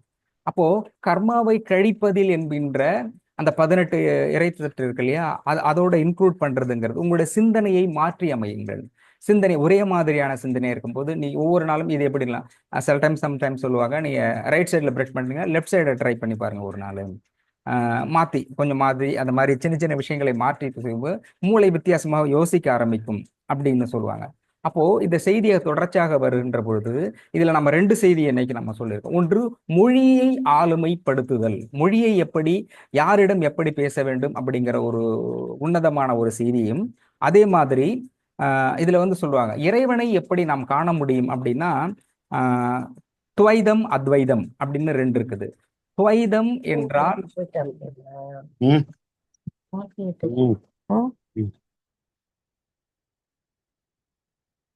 துவைதம் என்றால் 2 நிலை. இறைவனை எப்படி நாம் பார்க்கிறோம் அப்படின்னா 2 நிலையாக, இறைவன் என்பது ஒருவனாகவும் நாம் உயிர்கள் இது எல்லாமே ஒன்றாகவும் பார்க்கிறோம். துவைதம் என்று இரட்டை நிலை. இறைவன் ஒருவனாக இருக்கிறான், அப்போ நாம் வணங்க வேண்டும், இறைவன் இன்னொருவன், நாம் வணங்குகின்றோம். நாம் வணங்கி அவரை வழிபட்டு அதன் மூலமாக செல்கிறோம் அப்படிங்கிறது தான் துவைதம். துவைதத்தை உருவாக்கியவர் அப்படின்னா மத்துவர் துவைதம் என்கின்ற ஒரு கோட்பாட்டை ஆன்மீகத்தில் உருவாக்குகிறார். அத்வைதம் அப்படிங்கிற கோட்பாடு ஆதிசங்கரர் உருவாக்குகிறார். அவர் வந்து இறைவன் வேறு அல்ல, உயிர்கள் வேறு அல்ல, இரண்டும் ஒன்றாக இருந்தது அப்படின்னு சொல்றாரு. இதுதான் அத்வைதம். துவைதம் அத்வைதம் அப்படிங்கிறது இதுதான். ஆனால் இதையும் தாண்டி சித்தர்கள் வந்து எக்ஸ்ட்ராடினரியா ஆன்மீகத்தை பற்றி மிக சிறந்த போதனையை சொல்லியிருக்கிறார்கள். அப்போ இறைவன் என்பதும் உயிர்கள் என்பதும் எதுவாக இருக்கிறது என்றால் ஜோதியாக இருக்கிறது. ஒளியாக இருக்கிறது அப்படின்னு சொல்றாங்க. கடைசியில இறைவன் வேறு உயிர் வேறு இரண்டும் ஒன்றாக இருந்துன்னா கூட அந்த ஒன்று எப்படி இருக்குதுன்னு சொன்னாக்க அந்த ஒன்றும் என்பதும் வெளிச்சமாக இருக்கிறது, ஒளியாக இருக்கிறது அப்படின்னு சொல்றாங்க. அப்போ ஒளியை எப்படி உள்வாங்குவது அப்படிங்கிறதும், ஒளியாக நாம் எப்படி சேர்வது அப்படிங்கிறதை பற்றியும் சித்தர்கள் பல விஷயங்களில் அது உடல் ரீதியாக எப்படி எடுத்து செல்வது, மன ரீதியாக எப்படி செல்வது, ஆன்மீக ரீதியாக எப்படி வழிபடுவது அப்படிங்கிற விஷயத்தை பல விஷயங்களில் பல கோணங்களில் சொல்லி கொண்டிருக்கிறார். அதான் டாக்டர் சொல்லிட்டு இருக்கிறாங்க. அப்போ மொழியை கையாளுவதும், ஒரு ஆன்மீகத்தை எப்படி எடுத்து செல்வது என்பதும், எப்படி உள்வாங்குவது என்பதும், எப்படி நாம் வழிபட வேண்டும் என்பதும், வழிபாட்டின் மூலமாக இறைவனை எப்படி அடைவது என்பதை பற்றியும் ஒரு சுருக்கமாக சின்ன சின்ன பாயிண்ட்ல சொல்றேன். அதுல முக்கியமா நான் சொன்னது இன்றைய வகுப்புல மொழியை எப்படி கையாளுவது அப்படிங்கிற விஷயத்த சொல்றேன். தொடர்ச்சியாக பேசும்போது ரொம்ப பேர் நான் சொல்லிருந்தாங்க, இந்த வகுப்பை பற்றி நானும் பேசணும் அப்படின்னு ரொம்ப பேர் சொல்லிட்டு இருந்தாங்க. So I will give the time to you and chance to you. இப்போ ஏறத்தாழ 1 மணி நேரம் சொல்லியிருக்கேன் இல்லையா? இந்த 1 மணி நேரத்தில் நீங்கள் கற்றுக்கொண்டது, கர்மாவை கற்றுக்கொண்டது, இதில் நீங்கள் எப்படி வாழ்க்கையில் பயன்படுத்தி கொண்டிருக்கிறீர்கள் என்பதும், குறிப்பாக இந்த செஷன்ல மொழி ஆளுமை அப்படின்னு சொல்றேன். இப்போ அப்படி எப்படி நீங்க உள்வாங்கி இருக்கீங்க, இது எப்படி புரிந்து கொண்டிருக்கிறீர்கள், எப்படி இம்ப்ளிமெண்ட் பண்ணலாம் அப்படிங்கிறத பற்றிய சுருக்கமா ஷார்ட்டா சொல்லுங்க. ஏன்னா நீங்களும் பேசணும் அப்படிங்கிறதுனால சில பேர் கோரிக்கை வச்சிருந்தாங்க, அதை இப்போ பயன்படுத்திக்கலாம். கரெக்டா ஒரே நிமிஷம். அதாவது பேசணும்னா நிறைய பேசலாம். கருத்தியல் என்பது ஆக்சுவலி நான் ஒரு மீட்டிங்ல போயிட்டு இருக்கும்போது இன்ட்ரோடக்ஷன் கொடுத்தாங்க, இன்டர்நேஷனல் மீட்டிங் இன்ட்ரடக்ஷன் கொடுத்து அவங்க சொன்னாங்க மேக்சிமம் 15 செகண்ட் சொன்னாங்க. 15 செகண்டுக்குள்ள உங்களை நீங்க யாருன்னு எல்லாத்துக்கும் இன்ட்ரோ பண்ணுங்க. அதிகபட்சம் 30 செகண்ட்ஸ். 1 நிமிஷங்கிறது, 1 நிமிஷத்துல நீங்க உங்களை பத்தி சொல்றீங்கன்னா அதை பத்தி சொல்ல வேண்டாம், வேஸ்ட் அப்படின்ட்டாங்க. உங்களை பற்றி ஒரே வார்த்தை அப்படி சொன்னா நீங்கள் யார் என்பதை உங்களுக்கு குறுகச் சொல்லி விளங்க வைப்பது திருக்குறள் மாதிரி. அப்ப எந்த அளவுக்கு ஷார்ட்டா ஒரு விஷயத்த சொல்றோமோ அந்த அளவுக்கு தான் நீங்க உள்வாங்கி இருக்கீங்க. அதை எப்படி பலமாக ஆணித்தரமாக ஆழமாக சொல்ல முடியும் அப்படிங்கிறது எந்த அளவுக்கு சுருக்கமா சொல்றீங்களோ அது உங்களுடைய புரிதலை காட்டுகிறது அப்படின்னு சொன்னாங்க. முதல்ல எனக்கு அப்படிதான் இருந்தது. 30 செகண்ட்ஸ்ல நான் என் பேருங்கிறதே 2 நிமிஷம் போயிடும், 2 செகண்ட். இதுல 30 செகண்ட்ஸுக்குள்ள ஒருத்தர் எப்படி சொல்ல முடியும்னா அப்ப எல்லாருமே பேசினாங்க அழகா. அப்போ அந்த அந்த ஆளுமைங்கிறது மொழியை ரொம்ப சுருக்கமாக அழகாக ஆழமாக எப்படி பயன்படுத்த முடியுங்கிறத அந்த ஒரு செஷன்ல நான் கத்துக்கிட்டேன். பட் இப்போ உங்களுக்கு எல்லாருமே பேசுங்க. ஏன்னா அந்த 30 செகண்ட்ஸ்ன்னு எடுத்துக்கோமே, கொஞ்சம் 1 நிமிஷம் கூட எடுத்துக்கங்க. இப்போ மொழியை எப்படி ஆளுமை செலுத்தி நாம் சிறப்பாக வாழ முடியும், ஆன்மீகத்தில் மொழி எந்த அளவுக்கு முக்கியம், இறைவன் அனைத்து உயிர்களிலும் இருப்பவன் ஒரு இறைவன் ஒருவனே என்பதை பற்றியும், அனைத்து மதங்களும் இருக்கின்ற இறைவன் ஒருவன் தான் என்பதை பற்றியும் நீங்கள் புரிந்ததை கரெக்டா 30 செகண்ட்ஸ்ல அதிகபட்சம் 1 நிமிஷத்துல டக் டக்குன்னு சொல்லுங்க பார்ப்போம். யார் சொல்றீங்க? முதல்லன்னா டக்குன்னு 10 பேர் சொல்லியிருக்கணும். எனிபடி? தலை வணக்கம். வணக்கம் தலை. மொழி ஆளுமை பத்தி ரொம்ப சூப்பரா பேசியிருந்தீங்க. இப்போ மொழி ஆளுமையில நமக்கு மிகப்பெரிய குரு அப்படின்னு சொல்ல போனா திருவள்ளுவரே நம்ம எடுத்துக்கலாம். 2 வரிதான். சோ இதுக்கு மேல ஒண்ணு சொல்றதுக்கே இல்ல. எல்லாத்த பத்தியும் அவர் பேசிட்டாரு, பேசாத விஷயமே இல்ல. 2 வரி தான் சொன்னாரு. சோ அது மாதிரி ஒரு ஜீனியஸ் 2000 வருஷத்துக்கு முன்னாடி சொல்லியிருக்காருங்கும் போது அவரோட வழியில நம்ம இன்னும் இதை விட இன்னும் ஷார்ப்பா இருக்கணும். ஔவையார் இருக்காங்க, நாலடியார் இருக்காரு, இப்படி நிறைய இருக்கு. இதுல மாற்று கருத்தே கிடையாது. ஒவ்வொரு விஷயத்தையும் பிரிச்சு பிரிச்சு மெஞ்சிருக்காங்க. இப்போ ஔவையார் சொல்றாங்க, மதியாதர் வாசல் மிதியாதே அப்படின்னு ஒரு இது சொல்றாங்க. யாரும் உங்களுக்கு உங்க ரிலேஷன்ல யாரோ பிடிக்கல அப்படின்னா நீங்க அவங்க வீட்டுக்கு போவேணா அப்படிங்கிறாங்க. அதே வேற மாத்தி இன்னொரு இதுல எப்படி சொல்றாங்கன்னா, குற்றம் பாக்கின் சுற்றம் இல்லை அப்படின்னு சொல்றாங்க. 2 மாறுபட்ட கருத்து. அதே சமயத்துல நீ ரிலேஷனையும் விட்டுறக்கூடாது அப்படிங்கிறதுக்கு நீ ரொம்ப குறையெல்லாம் பாத்தீங்கன்னா உனக்கு சொந்தக்காரனே ஒருத்தனும் இருக்க மாட்டாங்க, அதை நீ கவனிச்சுக்கணும் அப்படிங்கறதையும் சொல்றாங்க. சோ ஒரு மொழி ஆளுமை இப்படிதான் இருக்கணும். ஒரு 2 பக்கம் கருத்தையும் சொல்லணும். அது எல்லாருக்கும் புரியுற மாதிரியும் இருக்கணும். இதை விட சிறப்பான கருத்து எதுவும் இருக்கிறதா எனக்கு தெரியல. நன்றி. சூப்பர் சூப்பர் தல. மதியாதார் தலைவாசல் மிதியாதே, அப்ப போவாதராங்கிறாரு. குற்றம் பாருங்க, இதையும் சொல்றாங்க, நம்மளால இதையும் சொல்றான். திருக்குறள் அவ்வளவு கன்ஃபியூஷன் ஆகும். இப்படியும் சொல்றாங்க அப்படின்னா அப்ப எதுக்கு 2மே சொல்லப்படுகின்றால் டிசைடிங் சூழல் தான் அந்த டிசைடிங் ஃபேக்டர். உங்க எடுக்கிற டிசிஷன் மேக்கிங் முடிவுகளை சூழலுக்கு ஏற்ற மாதிரி மாத்திக்கங்க. சர்வைவல் ஆஃப் த ஃபிட்டஸ்ட்னு சொல்றோம் இல்லையா? அப்போ நீங்க சர்வைவல் பண்ணணும்னா சூழலுக்கு ஏற்ப எது சிறந்ததோ அதை எடுக்கக்கூடியதுதான் மிக சிறப்பு அப்படின்னு. சூப்பர். மொழி ஆளுமைங்கிறதுல எக்ஸ்ட்ராடினரி. ரெண்டு ஆப்போசிட் அப்ப டைரக்ஷன்ல டிசிஷன் மேக்கிங்கிறது ரொம்ப நல்லா சொல்லியிருக்கீங்க. ரொம்ப நன்றி. அடுத்தது ராஜ்குமார். தமிழரசன். தமிழரசன் கேட்டிருந்தீங்கன்னு நினைக்கிறேன் நான் பேசணும்னு சொல்லி. பிரசாதா, ஓகே சொல்லுங்க. சார் சொல்றேன் நானு. மொழி நன்றி. ஆளுமையில பாத்தீங்கன்னா, இப்ப அவரு ஜெகதீஷன் சார் வந்துட்டு திருக்குறள் எடுத்தாரு இல்லைங்களா? ஆம் ஆம். அது மாதிரி எனக்கு ஒருத்தர் ஒரு விஷயம் சொன்னார் பாத்தீங்கன்னா, ஒரு பெரிய இன்டர்நேஷனல் ஃபார்மசி கம்பெனியில பாத்தீங்கன்னா, அவங்களுக்கு வந்துட்டு ஒரு இண்டக்ஷன் ப்ரோக்ராம்ல ஒரு இது கொடுக்குறாங்க. இதுதான் WHO நார்ம்ஸ். நம்ம இதை ஃபாலோ பண்ணி தான் ஒரு நோய்க்கு வந்து மருந்து தரணும். இந்த நோய்னா இவ்வளவுதான் மருந்து அப்படின்ற மாதிரி. அப்போ அந்த இண்டக்ஷன் ப்ரோக்ராம்ல ஒருத்தர் என்ன பண்றாரு, அப்ஜெக்ஷன் பண்றாரு.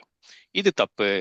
எங்க ஐயன் திருவள்ளுவர் வந்துட்டு பலாயிரம் வருஷத்துக்கு முன்னாடியே சொல்லியிருக்காருன்னு சொல்லிட்டு, நோய் நாடி நோய் முதல் நாடி அப்படின்ற திருக்குறள்ல சொல்லிட்டு அவர் என்ன சொல்றாரு, ஒரு நோய் வர்றதுக்கு வந்துட்டு பல காரணங்கள் உண்டு. வந்ததுக்கு அப்புறம் அந்த நோயோட தன்மை அதை அவனுக்கு ஏத்துக்கக்கூடிய அளவுக்கு உடல் இருக்குதா, அதுக்கு வந்துட்டு அப்படி இருந்துச்சுன்னா அவனுக்கு எப்படிப்பட்ட மருந்து தரணும், இப்படின்ற மாதிரி வந்துட்டு அது பிரிச்சு பிரிச்சு சொல்லியிருக்காரு. அதனால WHO சொன்ன நாம்ஸ் படி தப்பு அப்படின்னு சொல்லிட்டு இவர் அந்த ப்ரோக்ராம்ல இருந்து எழுந்து வந்துடுறாரு.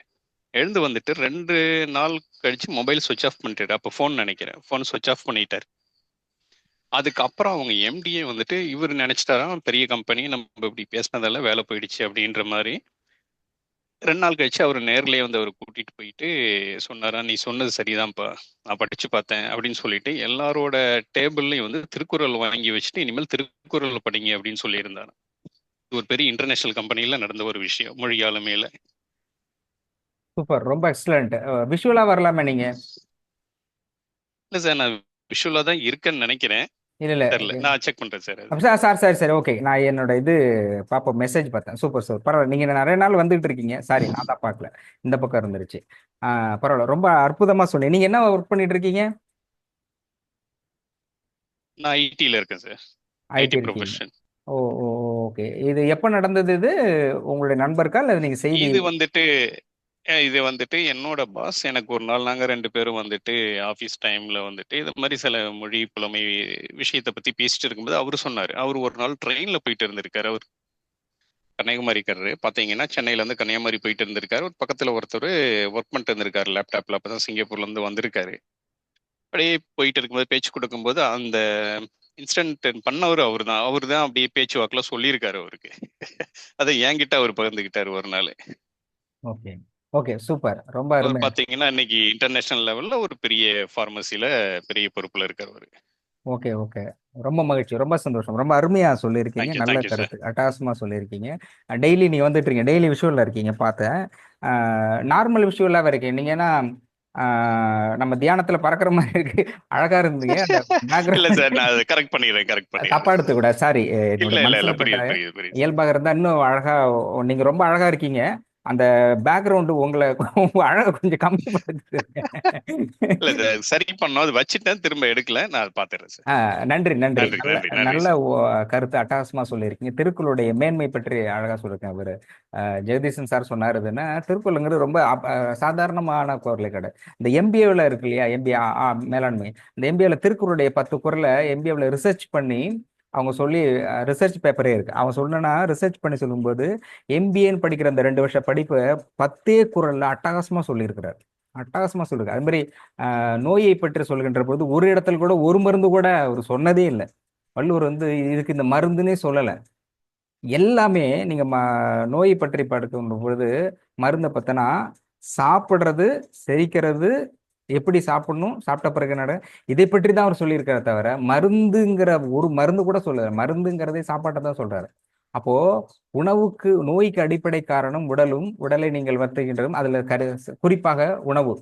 இப்போ நோய்க்கு காரணம் உணவு அப்படிங்கிறதும் அதை சரி செஞ்சா நோய் சரியாயிடுங்கிறதான் எக்ஸ்ட்ராடினரியா சொல்லியிருக்காரு. ஒவ்வொரு 10 குறளுமே ஒவ்வொரு வெவ்வேறு தளத்தில் மொழியா, இப்போ நோயா இருக்கட்டும், அல்லது வந்து குடும்ப உறவுகளாகட்டும், அடுத்தது ஃபினான்ஷியல் மேனேஜ்மெண்ட்டாக இருக்கட்டும், சக்சஸ்ஃபுல் மேனேஜ்மெண்ட், இந்த மாதிரி எல்லாத்த பற்றியுமே 10 குறள்ல ரொம்ப தெளிவாகவும் சொல்லியிருக்கிறாரு. ஆனால் நம்மக்கிட்ட அவ்வளோ பெரிய வளமான இருந்தும் முழுமையாக நம்ம வாழ்க்கையில் பயன்படுத்த முடியலைங்கிறது தான் யதார்த்தமான உண்மை. பிரசாத் சார், ரொம்ப ரொம்ப நன்றி. ரொம்ப மகிழ்ச்சியாக இருந்தது. அடுத்தது வேற யாராவது? வணக்கம். ஜோதிடர் எதிர்மறையா பேசுன மாதிரி வணக்கம். வீட்டுல வந்து எந்த பொருளும் இல்லை இல்லைன்னு சொல்லாம இன்னைக்கு அரிசி பருப்பு எல்லாம் வாங்கணும் வாங்கணும் அப்படி சொல்லணும் அப்படி சொல்லுவாங்க இங்க. ம். இந்த ஜோதிடர் மன்னர்கள் சொன்னார்ல, நீங்க 2 வருஷத்துல இறந்து போயிருவீங்க அப்படி ஆ சொல்லாம ஆ எல்லா பொருளும் வீட்டுக்கு வாங்கணும், இன்னைக்கு வாங்கணும் அப்படி சொல்லணும் அப்படி சொல்லுவாங்க. ஆமா ஆமா ஆமா. ம். நம்ம ஊர்ல வீட்டுல இல்லைங்கிற வார்த்தையே இருக்கக்கூடாது அப்படின்னு. கரெக்டு தான். நம்ம இதுல செட்டியார் கடையில போனாக்க பருப்பு இல்லைன்னா பருப்பு இருக்கான்னா அரிசி இருக்கு மாதிரி. ஐயோ நான் பருப்பு தானே கேட்டேன். அதை விட்டுட்டு அரிசி இருக்கு என்னன்னா அப்ப சொன்னேன். அரிசி இருக்குங்க, பருப்பு நாளைக்கு வரும், இன்னும் கொஞ்சம் நேரம் கழிச்சு வரும். இல்லைங்கிற வார்த்தை வராது, ஏன்னா அது நெகட்டிவ். அது ரொம்ப மிகப்பெரிய மேலாண்மை வார்த்தையில் இருக்கு இல்லையா. ஒரு சொல் வெல்லும் ஒரு சொல் கொல்லும் இருக்கு இல்லையா. இல்லை அப்படிங்கிற வார்த்தை எப்போ நீங்க பயன்படுத்துகிறோ மனதுல வந்து உங்க மைண்ட் செட் எப்படி இல்லைங்கிறத ரெஜிஸ்டர் பண்ணும், இருக்குங்கிறத ரெஜிஸ்டர் பண்ணும். அப்ப இல்லைங்கிறத ரெஜிஸ்டர் பண்ணும்போது ஆட்டோமேட்டிக்கா இது இல்லை அது இல்லை அடுத்தடுத்தது இல்லாம தான் போயிடும். அந்த அப்ப இப்ப யாருமே இல்லை, இப்ப கிளியரா சொல்றாங்க அது இல்லை அது வராது இது கிடைக்காது இது போய் அப்படி சொல்லக்கூடாது. இருந்தாலும் கடையில ஓப்பன் ஆகும்னு சொல்லுவாங்க, அப்படி சொல்லக்கூடாது. அப்படின்னா நாளைக்கு வரும், அடுத்தது வரும், அப்படிதான் சொல்லணும். எங்க பக்கத்து கடையில் இருக்கு, நான் 2 3 தடவை போனேன், டெய்லி அவன் இதே தான் சொல்லிட்டு இருந்தான், ஆனா வரவே இல்லை. நான் சொன்னேன் இதுக்கு நீ வரலன்னு சொல்லிட்டு போயிடலாம். 3 நாள் 4 நாள் டெய்லி வந்துட்டு இருக்கேன், வருமா வராதானா வரும்னா வரும், இல்லைன்னா இப்போதைக்கு நம்ம இதை வாங்குறது இல்லை அப்படின்னு தான் சொல்லலாம் அப்படின்னு சொன்னேன். பட் இந்த இந்த இந்த வார்த்தை இருக்கு இல்லையா, பயன்படுத்துகின்ற வார்த்தை நெகட்டிவ் வார்த்தை எப்பயுமே பயன்படுத்தவே இல்லை என்பதை கூட அசோகா இப்போ அடுத்தது வரும் அடுத்த நாள் வரும். இந்த ப்ராக்டிஸ் தான் நான் பலமுறை சொல்லிருக்கிறேன். இந்த இந்த பயிற்சிங்கிறது மனரீதியாக மிகப்பெரிய மாற்றத்தை கொண்டு வரும், வாழ்வியல் வந்து பாசிட்டிவா கொண்டு வரும். நல்ல கருத்து மேடம் சேர்ம ஜெயம் அவர்களுக்கு நன்றி. வேற சார் வணக்கம் சார். வணக்கம். வணக்கம். வணக்கம் கருணாநிதி சார். என்னுடைய கருத்து வந்து இந்த மொழி ஆளுமை என்பது அது ஒரு தொடர்பாக பார்க்கின்றேன். தொடர்பு, அதாவது நல்ல ஒரு தொடர்பு ஏற்படுவதற்கு இந்த மொழி ஆளுமை மிக மிக முக்கியம். அது எங்கே இது தோணுது அப்படின்னா எண்ணத்துல இருந்தா தோணுகின்றது. எண்ணம் சொல் செயல் சொல்றாங்க இல்லையா. ஸோ அந்த அடிப்படையில் அதை உள்வாங்கும் பொழுது, எண்ணத்துல உள்வாங்கும் பொழுது அது எப்படி அதை வந்து வெளிப்படுத்துவது மொழியாக அப்படின்றதுக்கு மிக முக்கியமானது அதை பதிவு செய்கிற விதம் தான். அதை எப்படி நாம் நல்லதாக பதிவு செய்கிறோமா கெட்டதாக பதிவு செய்கிறோமா அப்படின்ற போது அப்போ அதுதான் வந்து சொல்ல வெளிப்படும். ஒருத்தங்க பேசும் பொழுது அல்லது நாம் அதை பிரதிபலிப்பாக செய்யும் பொழுது நம்முடைய எண்ணம் வந்து தூய்மையாக இருந்தால் அல்லது எண்ணத்தில் எப்படி எடுத்துக்கொள்கிறோமே அதுதான் வெளிப்பாடாக அமையும். அந்த சொல்லாகப்பட்டது அப்போ அது அது ரொம்ப முக்கியமானது நான் நினைக்கிறேன். எப்படி அதை உள்வாங்கி அதை வந்து ஒரு மொழியில தொடர்பு படுத்துகின்றோம், நல்லதாகவா கெட்டதாகவா. அதனால தான் சில வேளைகள் நம்ம வந்து அந்த மொழியில அன்பா பேசுகிறோம் அல்லது ஆத்திரமா பேசக்கூடிய ஒரு சூழல், கோபம் எல்லாமே வருது. அப்போ எண்ணத்துல என்ன ஒரு பதிவு இருக்கு, அதுதான் வெளிப்பாடு, அதுதான் மொழி ஆளுமையை வந்து கையாளு. நல்லா நிறைய விஷயங்களை சொன்னீங்க. எப்படி ஒரு விஷயத்தை வந்து சொல்றது, இப்போ அது அது சொன்னால் மனசு நோகாமல் இருக்கிறதுக்கு என்னென்ன வார்த்தைகளை பயன்படுத்தலாம் அப்படின்றது என்ன பதிவு தான் நினைக்கின்றேன். அந்த எண்ணத்துல எப்படி ஒரு நன்றி. ஆமா பதிவு நடக்கிறதோ அதுதான் வெளிப்பாடா வரும் சொல்லால. அப்ப அதுதான் அந்த ஆளுமை வந்து இருக்கு. சில வேளைகள்ல வந்து எண்ணத்துல நம்ம ஆளுமை இல்லாவிட்டால் சொல்லிலாம் அது வந்து வெளியாகி பிறருடைய மனதை கஷ்டப்படக்கூடிய சூழல் ஏற்பட்டுவிடும் நன்றி அப்படின்றத நன்றி கருத்தாக. நன்றி. சூப்பர் சூப்பர் அருமையா சொல்லியிருக்கேன். கனி இருப்ப காய் கவர்ந்துட்டு பழமே ஆமா. இருக்கும்போது காய் எதுக்கு கடிக்கிறீங்க அப்படின்னு. ம். பழமாக கனியாக இருப்பதுங்கிறது பாசிட்டிவ் வேர்ட்ஸ். இனிய உலக என்னதோ கனி இருப்ப காய் கவர்ந்துட்டு. ஓகே சுந்தரி, சண்முக சுந்தரி நீங்க சொல்லுங்க. சண்முக சுந்தரி மேடம் பேசலாம். வணக்கம் சார். வணக்கம் மேடம். நீங்க இப்போ சொல்லிட்டு இருந்தீங்கல்ல, நல்ல வார்த்தைகள்லாம் இருக்கிறப்போ நம்ம எப்படி பேசணும்னு. அதான் திருக்குறள் குறள் கூட அதுதான் சொல்லுது, இனிய உளவாக இன்னாத குறள் கனி இருப்ப காய் கவர்ந்தற்று. நம்ம வந்து நல்ல சொற்களையே பேசணும். அப்படி அது எல்லாமே இருக்குது இங்க, நல்ல சொற்கள். அது விட்டுட்டு நம்ம நெகட்டிவா பேசுறது வந்து பழத்தை கையில வச்சுட்டே காய எடுக்கிறதுக்கு சமம் அப்படி சொல்றேன். சூப்பர், நல்லா இருக்கீங்க. பரவாயில்ல, நம்ம குரூப்ல எல்லாமே திருக்குறள் படிக்கிற ஆளா இருக்காங்கன்னு நினைக்கிறேன். நன்றி நன்றி மேடம், நன்றி. வேற யாராவது டக் டக்குன்னு சொல்லலாம், ஏன்னா உங்களுடைய கருத்துக்கள் முக்கியம். நான் பேசுறதுங்கிறது இயல்பு, பேச முடியும். இப்போ நீங்கள் பேசுகின்ற பொழுது இப்போ பிரசாத் எக்ஸ்ட்ராடினரி ஒரு மெசேஜ் அட்டகாசமா கொடுத்தாரு. அது மாதிரி ஜெகதீசன் சார் சொல்றாரு, கருணாநிதி சார் சொல்றாங்க, மேடம் சொல்றாங்க. அப்போ நீங்க உள்வாங்கிய விஷயம் இருக்கு இல்லையா, டெய்லி கேட்டுக்கிட்டு இருக்கோம் பேசிக்கிட்டு இருக்கோம் போறதையும் தாண்டி உங்களுக்கான ஒரு கருத்து இருக்கு இல்லையா, அதை நீங்க வெளிப்படுத்தணும் அப்படிங்கறதான் என்னுடைய ரொம்ப, நான் I expect so much of things from you. அடுத்தது சார் வணக்கம். வணக்கம். வணக்கம் வணக்கம் வணக்கம். சொல்லுங்க சொல்லுங்க. ராஜ் சார். ராஜ்குமார் யாரா? சாந்தி மேடமா? சார் வணக்கம் சார். வணக்கம் சார் மேடம், சொல்லுங்க. நாமெல்லாம் இப்போ ஒரு சின்ன நிகழ்வுங்க சார். நாமெல்லாம் திருக்குறள் வந்து படிச்சு, அதாவது நிறைய படிச்சுட்டு அந்த புத்தகத்தை பார்க்குற பார்வைக்கும், படிக்காதவர் அந்த திருக்குறளை பார்க்குற பார்வைக்கும் டிஃப்ரெண்ட் இருக்கு. ஆமா. ஒருத்தர் மூணாம் கிளாஸ் தான் படிச்சாராம். திடீர்னு அவர் வந்து ஒரு கவுன்சிலர். திடீர்னு ஆசிரியர்கள் மத்தியில பேச வேண்டியதா போச்சு. வந்து பேசிட்டு இருந்தாரு.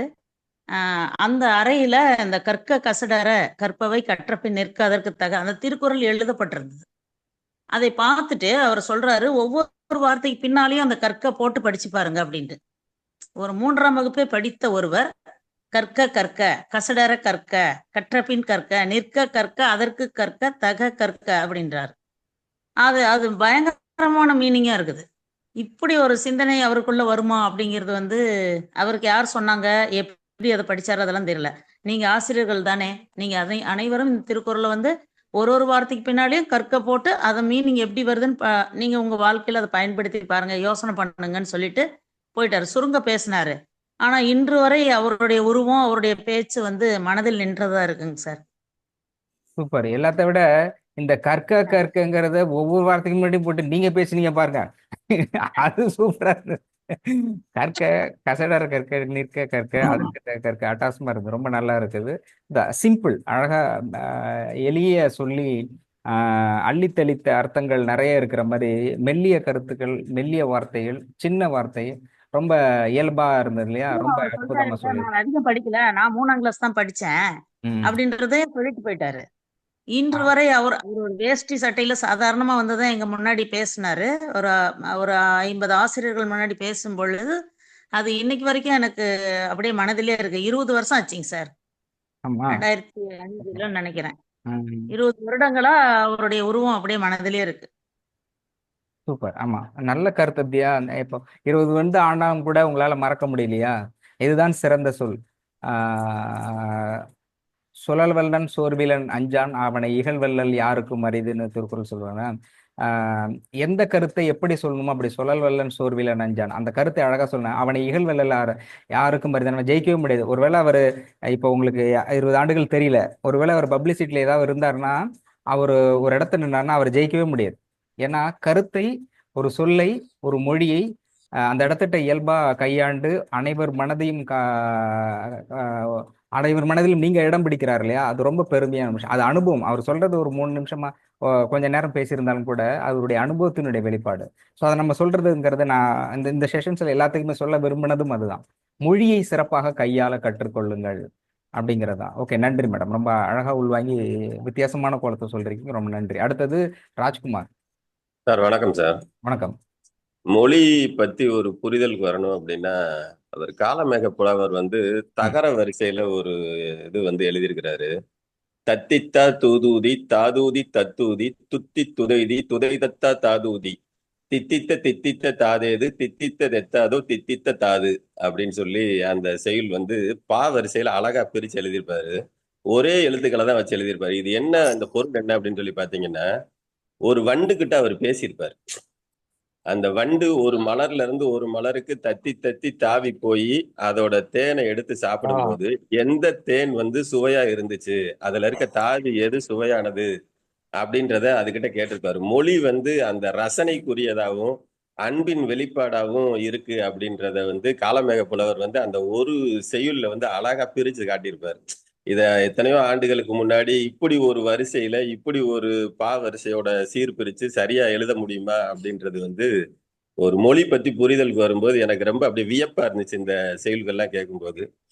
அதே மாதிரி இவர் வந்து பூதத்தாழ்வார் வந்து திவ்யர் பிரபஞ்சத்துல எழுதியிருக்கிறாரு. அன்பே தகலியாக ஆர்வமே நெய்யாக இன்புருகு சிந்தை இடுத்திரியாக நண்புருகி ஞானச் சுடர் விளக்கேற்றினேன் நாரணற்கு ஞானத்தமிழ் புரிந்த நாள் அப்படின்னு எழுதியிருப்பாரு. அந்த தமிழோடைய வந்து எந்த அளவுக்கு அதோட அழகை வந்து வெளிப்படுத்தி இறைவனுக்கு வந்து தன்னுடைய சிந்தனையும் அன்பையும் எப்படி வந்து வெளிப்படுத்தினாரு அப்படின்றது வந்து அந்த செயல் வடிவங்களை பார்க்கும்போது அப்படியே மனசை வந்து உருக்குற மாதிரி இருக்கும். எனக்கு வந்து மொழி வந்து அன்பின் வெளிப்பாடாகவும் ஒரு ரசனைக்குரிய விஷயமாகவும் நான் பாக்குறேன் சார். சூப்பர், அருமை. Super sir. அருமை அருமை. அருமை சார். காலமேக புலவரோட இதுங்கிறது ரொம்ப எக்ஸ்ட்ராடினரி. ஒரு ரெண்டு ஆமா சார். விஷயங்களை ஒன்றோட கோஆர்டினேட் பண்ணி ரெண்டுக்குமே இயல்பா சொல்லக்கூடியவராக இருப்பாரு. ஆஹ் கட்டாயம் சார். ரொம்ப அருமையா இருந்தது. நல்லா பேசுறீங்க. ஏற்கனவே 2 3 முறை நீங்க சொல்லியிருந்தீங்க. அதான் மொழியை ஆளுகின்ற திறன். அத இந்த இந்த மாதிரியான இது போன்ற மன ரீதியான விஷயங்களை மற்றவர்களுக்கு பகிர்கின்ற பொழுதும் கவலைகளை இயல்பாக மாற்றிக்கொண்டு இயல்பு நிலைக்கு வாழ கற்றுக் கொடுப்பது என்பதும் இலக்கியங்கள் தான் முதலிடத்தில் இருக்கு.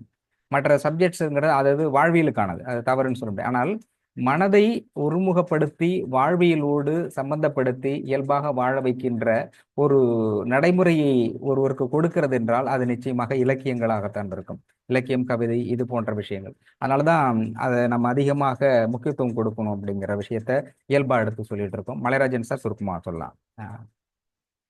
மொழி. அனைவருக்கும் இனிய காலை வணக்கம். நன்றி. ரொம்ப மகிழ்ச்சி சார். மொழி சம்பந்தமா ரொம்ப அருமையான பயிற்சி ஓடிக்கிட்டு இருக்கு.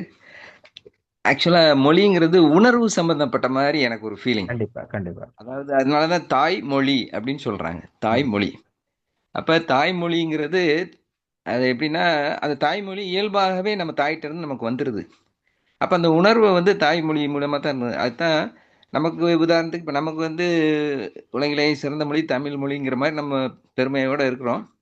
அதான் வாரியார் சாமி ஒரு சின்ன கோட்ல சொல்லுவாரு, லண்டன்ல இருக்க மாடும் அம்மான்னு தான் சொல்லுது அப்படிம்பாரு. அது மாதிரி அந்த தமிழுக்கு அவ்வளவு இனிமை இருக்கு. அது அந்த அதில் தான் நம்மளால எக்ஸ்பிரஸ் பண்ணி எதையும் சொல்ல முடியும். அது அந்த மொழியை முழுமையா நம்ம பிரயோகப்படுத்தும் போது அடுத்தவங்களுடைய ஆத்மாவை நம்மளால டச் பண்ண முடியுது, உணர்வுகளை டச் பண்ண முடியுது. அப்ப அந்த கம்யூனிகேஷன் ரொம்ப இயல்பா நடக்கும். இந்த அப்படிங்கிற ஒரு வார்த்தையவே நீங்க பி சுசீலா பாடல்கள் கேட்டீங்கன்னா எத்தனையோ ராகத்துல அந்த ஆவை பிரயோகம் பண்ணியிருப்பாங்க பாட்டு ஆரம்பிக்கும் போதே. ஆ ஆ ஆ ஆ ஆ அந்த ஒரு எழுத்துக்கே அந்த உணர்வு வரும்போது மாறுது. அப்படிங்கும்போது அந்த மொழி ஆளுமை ரொம்ப முக்கியம் சார். ரொம்ப நன்றி சார். ரொம்ப அருமை. மிக்க மகிழ்ச்சி. ரொம்ப ரொம்ப அருமை அருமை. நல்லா சொல்லியிருந்தீங்க. ஷார்ட் அண்ட் ஸ்வீட்டா சொல்லியிருக்கீங்க. ரொம்ப சூப்பர். உணர்வு அப்படின்னா மொழி என்பது உணர்வு. அது வெளிப்படுத்துகின்ற விதம் அப்படிங்கிறது ரொம்ப அருமையானது இருந்தது. இயல்பானது கூட. அது வாரியார் சொன்ன மாதிரி நிறைய சொல்லுவார். எல்லா மாடுமே அப்படிதான் சொல்றாரு. அது மாதிரி இன்னொரு இன்டைரக்டா சொல்லுவார். இறைவனை பற்றி சொல்லுகின்ற பொழுது கூட அவர் சொல்லுவார், பழனிக்கு போற பட்சிலே நாம ஏறினா பழனிக்கு போகலாம், பழனிக்கு போற பட்சி நம்ம மேலே ஏறினா எம்பெருமான் முருகன்ட்டே போகலாம். ஒரே டயலாக் தான் திருப்பி அடிக்கும் போது அவ்வளவு அட்டகாசமா இருக்கும். அவர் எனக்கு ரொம்ப ரொம்ப பிடிக்கும் அவரோட ஸ்பீச்ல. பழனிக்கு போற பஸ்ல நம்ம பழனிக்கு போகலாம், சரி உள்டாவா நம்ம மேலே ஏறிடுச்சுன்னா ஏன்னா ஒண்ணுமே கவலைப்படாது, டைரக்டா கடவுள்கிட்டே போயிடலாம், இங்கேயும் பழனிக்கு போற டைரக்டா முருகன்ட்டே போயிடலாம் அப்படிங்கிற அவருடைய ஏன் அவர் இப்ப ரொம்ப எல்லாத்த விட அவரோட ரொம்ப அதிகமா பிடிக்கிறது ரொம்ப காரணம் என்னன்னா நகைச்சுவை உணர்வோடு இருக்கும். அவரோட தொடர்ந்து பேசுறது எல்லாத்தையுமே நகைச்சுவை உணர்வோடு சொல்லக்கூடிய எதுவும் பரிமாறக்கூடியதும் காலத்தை கடந்து நிற்கிறதாக இருக்கும். ஏன்னா அது எல்லாருக்குமே பிடித்தமான விஷயம். ரொம்ப நன்றி. இன்னொரு விஷயம் கூட சொல்ல ரொம்ப அதாவது மனசை அந்த மாதிரி சொல்லும் போது நமக்கு மனசுலயும் தங்கும். அந்த பேராசிரியர் சொன்ன மாதிரி மனசுலயும் தங்கும். அதே சமயத்துல நம்ம அதை மறக்காம இருக்கிற மாதிரி ஒரு இதா இருக்கும். அதான் உதாரணம் சொல்லுவாரு. அதாவது நடந்து போறவன் கீழே விழுந்தா லேசா காயத்தோட தப்பிச்சிருவான். ஆதாயத்துல கீழே விழுந்தா படிக்க முடியும். நீங்களே முடிவு பண்ணிக்கோங்க. அதாவது வளர்ச்சிங்கிறது ஒரு வளர்ச்சியில இருந்து நம்ம கீழே உயர போக போக நம்ம கவனமா இருக்கணும் அப்படிங்கிறத வலியுறுத்தும் போது அந்த பாயிண்ட சொல்லுவார் சாமி, வாரியார் சாமி. அந்த மாதிரி நிறைய விஷயத்துக்கு அவர் உதாரணத்தோட சொல்லும் போது ரொம்ப ரொம்ப அருமையா இருக்கும். அந்த உணர்வை நம்ம மொழியின் வாயிலாக நாம் புரிஞ்சுக்க முடியுது. ரொம்ப நன்றிங்க சார். ஓகே, அடுத்தது ஜானகி மேடம் சொல்லுவாங்க. கோடீஸ்வரன் சார் வணக்கம், சொல்லுங்க சார். வணக்கம். ஜானகி மேடம் அடுத்தது சார் பேசணும்னு எடுத்தீங்க. அனைவருக்கும் வணக்கம். வணக்கம். தாய்மொழிங்கிறது ரொம்ப முக்கியமான ஒரு விஷயம் தாங்க. பட் அந்த தாய்மொழியில நம்ம பேசினாலும் பேசும்போது பார்த்தீங்கன்னா உணர்வுகள் வெளிப்படுறதும் அது பார்த்தீங்கன்னா ஒரு எழுதி வச்சு அதை பேசுறோம் அப்படின்னு சொன்னா அதுல தெரியாது, உணர்வுகள் அதெல்லாம் தெரியாது. நம்ம இயல்பா நமக்கு வந்து தோன்றதை நம்ம பேசும்போது பார்த்துச்சுன்னா, சைகைகள் பேசும்போது சைகைகள் வருங்க. இப்படி அப்படி இந்த மாதிரிலாம் கை அசைவுகள், முக பாவனைகள் இது எல்லாமே வந்து ஒரு மொழி தாங்க. இது வந்து பார்த்தீங்கன்னா, திருக்குறளே இதுக்கும் ஒரு இது கொடுத்துருக்காங்க. குறிப்பறிதல் அப்படின்னு சொல்லிட்டு ஒரு குறள் விளக்கம் கொடுத்துருக்காங்க. அது வந்து பார்த்தீங்கன்னா, அவங்க பேசுகிற கருத்துக்கள் எல்லாமே வந்து சப்போஸ் இப்போ நம்மளே பேசுகிறோம், இன்டர்நெட்டில் பேசிட்டு இருக்கிறோம் அப்படிங்கிற போது ஒரு இன்டர்நெட் கம்யூனிகேஷனே கெட்டுட்டாலும், ஆடியோ கெட்டுருச்சு அப்படின்னு சொன்னாலும், அந்த சைகைகள் மூலமா வந்து அந்த விளக்கங்கள் தெரிஞ்சிருவீங்க. அது மாதிரி சமிக்கைகள் அதுவும் வந்து ஒரு மொழியா தான் புரிதலா இருக்குங்க. அந்த விதத்துல பார்த்தீங்கன்னா, டாக்டர் ஐயா பேசும்போது, நீங்க பேசும்போது, கை செய்கைகள் இதெல்லாம் வந்து பார்த்துச்சுன்னா, முகபாவனைகள் இதெல்லாம் வந்து பார்த்தீங்கன்னா, நிறைய விஷயங்கள் உணர்வுபூர்வமா சரியான முறையில கொஞ்சம் நம்மளுக்கு எங்க எல்லாத்துக்குமே புரியுற மாதிரி கருத்து இருக்கீங்க. அதனால மொழிகள்ல வந்து மொழிகள் மட்டும் இல்லாம எழுத்து வடிவில் இருக்கிற மொழிகள் மட்டும் இல்லாம இந்த சைகைகள் மூலமா சமிக்கைகள் மூலமா அந்த குறிப்பறிதல் வந்து ரொம்ப புரிதல்களா இருக்குங்க. ஓகே, மிக்க நன்றி. நன்றி நன்றி. வாய்ப்புக்கு ரொம்ப சொல்லிருக்கீங்க. சில பேருக்கு நீங்க சொல்றது எக்கோ பேட்டர்ன்ல இருந்ததுனால இன்னும் சரியா புரிஞ்சிருக்கேன். நான் மிகச்சிறந்த கருத்து. அதாவது உணர்வு இருக்கு இல்லையா, உணர்வு கடத்தப்படுகிறது அது சைகையில் வருது. இப்போ ஒருத்தர் பேசுறாங்க, பாலிட்டிஷியன், நான் நாளைக்கு ஆட்சிக்கு வந்தே தீர்வேன்னா நீங்க ஒன்ஸ் மியூட் பண்ணிட்டு அவருடைய ஸ்பீச்சை கேட்குறீங்க, அந்த ஆக்ஷன் இருக்கு இல்லையா, கை அந்த மாதிரி இருக்கும். அப்போ நீ பேசுறீல, நான் ஆட்சிக்கு இப்படி பேச முடியாது, நான் ஆட்சிக்கு வந்தே தீருவேன் அப்படின்னு அப்படி பேச முடியாது. நான் ஆட்சிக்கு வந்து உன்னை கொல்லாம விட மாட்டேன்டான்னு எப்படி சண்டை வருது, கொல்லாம விட மாட்டேன்டான்னு அட நீ போப்பான்றான். அப்போ உன்னை கொல்ல அந்த எமோஷனலிட்டிக்கு இருக்கு இல்லையா, அது words express from the body language. Body language இருக்கு இல்லையா, அந்த எமோஷனலிட்டி. இப்போ கொஞ்சம் போது வந்து டேய் நீ நல்லா இருக்கணும்டா ஓடிடுவான் குழந்தைகிட்ட பேசும்போது. அப்போ யாரிடம் எப்படி வெளிப்படுத்துறது இருக்கு இல்லையா, மொழியை வெளிப்படுத்துறது இருக்கு இல்லையா, அந்த வெளிப்படுத்துறது வார்த்தையை விட அந்த வார்த்தைக்கு தகுந்த மாதிரி உடல் மொழி மாறும். அது ரொம்ப நல்லா சொல்லியிருந்தாரு. ஏற்கனவே நான் சொல்லணும்னு நினைச்சிட்டு இருந்தேன், அது கரெக்டாக கொஞ்சம் அந்த உடல் மொழி இருக்கு இல்லையா, அது எக்ஸ்போஸ் பண்ணும், ரொம்ப அருமையா இருக்கும். சில விஷயங்களை சக்சஸ்ஃபுல் லீடர் எல்லாருமே நீங்க பாத்தீங்கன்னா அவங்களுடைய ஸ்பீச்சுக்கும் அந்த ஆக்டிவிட்டிஸ் இருக்கு இல்லையா, அந்த ஒரு நீங்க ட்ரையல் வேணா பாருங்க. ஒருத்தர் பேசுறாங்கன்னா பேசுறத அழகா கேட்டு ஒரு 2 நிமிஷம் 3 நிமிஷம் பேசுறத கேட்டுட்டு அதே விஷயத்த திருப்பி வந்து மியூட் பண்ணிட்டு அதை அப்படியே கேட்டீங்கன்னா, மியூட் பண்ணாலும் ஏற்கனவே நம்ம கேட்டது அப்படியே இருக்கும். அந்த உடல் மொழி இருக்கு இல்லையா, அவங்க பேசுற சைகை இருக்கு இல்லையா, அது அப்படியே எக்ஸ்போஸ் பண்ணும். அவங்க தான் பேசுறோமே, அப்ப எதுக்கு கை கால்லாம் ஆட்டுறோம், முகத்தை மாத்துறோம், சவுண்டு வேகமா கொடுக்குறோம், கண்ணை புருவத்தை தூக்குறோம், கையை காட்டுறோம், கையை கீழே வைக்கிறோம், அப்படியே பேச வேண்டியதானே. பேசாதான் பேசிக்கிட்டு இருக்கோம், எப்படி தானே, அப்படி பேச முடியாது. நீங்கள் எப்படி இருக்கிறீர்களோ, என்ன சொல்ல விரும்புகிறீர்களோ அதற்கு தகுந்த மாதிரி உங்களுடைய மைண்ட் செட்டுங்கிறது ஃப்ரீக்குவன்சி உடலை மாற்றும். இது பெரிய வந்து சயின்ஸ், இது உடலை மாற்றும். அப்போ நீங்க என்ன நினைக்கிறீங்களோ அதுக்கு தகுந்த மாதிரி உங்க உடலை மாற்றுகிறது. ஒரு சாதாரண பேசுகின்ற பொழுது கூட நீங்கள் என்ன நினைக்கிறீங்களோ அது மாதிரி உங்க உடலை மாற்றுகிறது சக்தி வந்து நம்மளுடைய மனதுக்கு இருக்குன்னாக்க, உங்களுடைய உடல்ல நோய் இருக்குது, ஒரு பிரச்சனை இருக்குன்னா அதை மாற்றக்கூடிய சக்தி உடம்புக்கு இருக்காதானே. சாதாரண இயல்பா ஒரு விஷயத்த நம்ம பேசுறோம், அந்த பேசுறதுங்கிறத கூட அதுக்கு தகுந்த மாதிரி என்ன மனதில் நினைக்கிறதோ அதை வார்த்தைகளாக கொடுத்து அந்த வார்த்தைகளுக்கு தகுந்த மாதிரி உடல் மொழியையும் நம்ம பேசுறோம் இல்லையா, அதை வந்து மனம் செய்து கொண்டிருக்கிறது. அப்போ மனம் எவ்வளவு பெரிய விஷயத்த செய்யுது. நம்ம சொல்றத நம்ம நினைக்கிறத சொல்லுது, சொல்றத மாதிரி பாடியை வந்து ரியாக்ட் பண்ண வைக்குது இல்லையா. அதே மாதிரிதான் மனதை வந்து மிக சிறப்பாக கையாள கற்றுக்கொண்டால், கையாளுவதில், அதனாலதான் மொழி அப்படிங்கிறதும் பாசிட்டிவ் வேர்ட்ஸ் அப்படிங்கிறதே நம்ம சொல்றது. அப்ப அதை நீங்க கரெக்டா கையாள இருக்குன்னா எல்லாவற்றையுமே மனமே பார்த்து கொள்ளும். உங்களுக்கு தேவையானது என்னது மனதை கொடுத்து விடும். அப்போ மனதை வந்து எப்படி கையாளுவது அப்படிங்கிறது இந்த செய்கையின் மூலமாக இருக்கிறது. It's very extraordinary. நீங்க சொன்ன விஷயத்தினுடைய பொருள் ரொம்ப அருமையா இருக்குது. ரொம்ப நன்றி. தெரிஞ்சு நன்றி. எல்லாருமே இதை பத்தி டக் டக் டக்னு ஒரு நிமிஷத்துல சொல்லுங்க. ஏன்னா நீங்கள் உங்களுடைய கருத்துக்கள் என்பதும் நீங்கள் எப்படி தெளிந்து கொண்டிருக்கிறீர்கள், இதை மற்றவர்கள் எடுத்து சொல்லணுங்கிற அப்படிங்கிறது என்னுடைய ரொம்ப விருப்பம். டாக்டர் அடிக்கடி தான் சொல்றாரு. அதனால அடுத்து இன்னொரு ஜானகி மேடமா, எல்லாருமே சொல்லுங்க சுருக்கமா. ஏன்னா எனக்கு தெரிஞ்சு இன்னைக்கு பேசின அத்தனை பேருமே அதாவது நவரத்தின கற்கள் மாதிரி, முத்துக்கள் மாதிரி ஒவ்வொருத்தரோட பாயிண்ட் ஆஃப் வியூவும் ரொம்ப அற்புதமாகவும் ரொம்ப அழகாகவும் வித்தியாசமான கோணத்துல சிங்கிங்க ரொம்ப அழகா இருந்தது. ஒவ்வொருத்தருடைய பாயிண்ட் ஆஃப் வியூவும் இன்னும் கூட இன்னும் பேச வச்சு கேட்கலாமா இருக்கு, அழகா இருந்தது. ஜானகி மேடம் நீங்க பேசலாம். வணக்கம் சார். இந்த ஓதாமல் ஒரு நாளும் இருக்க வேண்டாம், ஒருவரையும் பொல்லாங்கு சொல்ல வேண்டாம் அப்படின்னு ஔவையாரம்மா சொல்லியிருப்பாங்க. கொஞ்சம் மைக்கை கிட்ட அதை வச்சு வந்து பேசுங்க, வாய்ஸ் கம்மியா இருக்கு. ஆ, அது வந்து ஔவையாரம்மா சொல்லியிருப்பாங்க, ஓதாமல் ஒரு நாளும் இருக்க வேண்டாம், ம். ஒருவரையும் பொல்லாங்கு சொல்ல வேண்டாம் அப்படின்னு சொல்லியிருப்பாங்க. அப்போ வள்ளல் பெருமானை வந்து பள்ளிக்கூடத்தில் கொண்டு போய் சேர்த்தும் போது அவர் வந்து வேண்டாம் வேண்டான்னு சொன்னால் சூப்பர். அது நெகட்டிவாக இருக்குது, நான் அந்த மாதிரி சொல்ல மாட்டேன் அப்படின்னு சொல்லிட்டு அவர் ஒரு பாட்டு சொல்வார். ஒருமையுடன் நினது திருவடிகள் நினைக்கின்ற உத்தமர்த்தம் உறவு வேண்டும், உள்ளொன்று வைத்து புறமொன்று பேசுவார் உறவு களவாமை வேண்டும் அப்படின்ற பாட்டை வந்து சொல்லுவாருங்க. அது அதை வேண்டாம் சொல்கிற அவங்க கருத்தை ஒரு தப்புன்னு சொல்லலை, அந்த காலகட்டத்தில் அவங்க அப்படி எழுதியிருக்காங்க. நான் அப்படி சொல்ல மாட்டேன்னு சொல்லி இந்த பாட்டை அவர் கிளாஸில் வந்து அந்த மாதிரி பாடினதா சொன்னார்.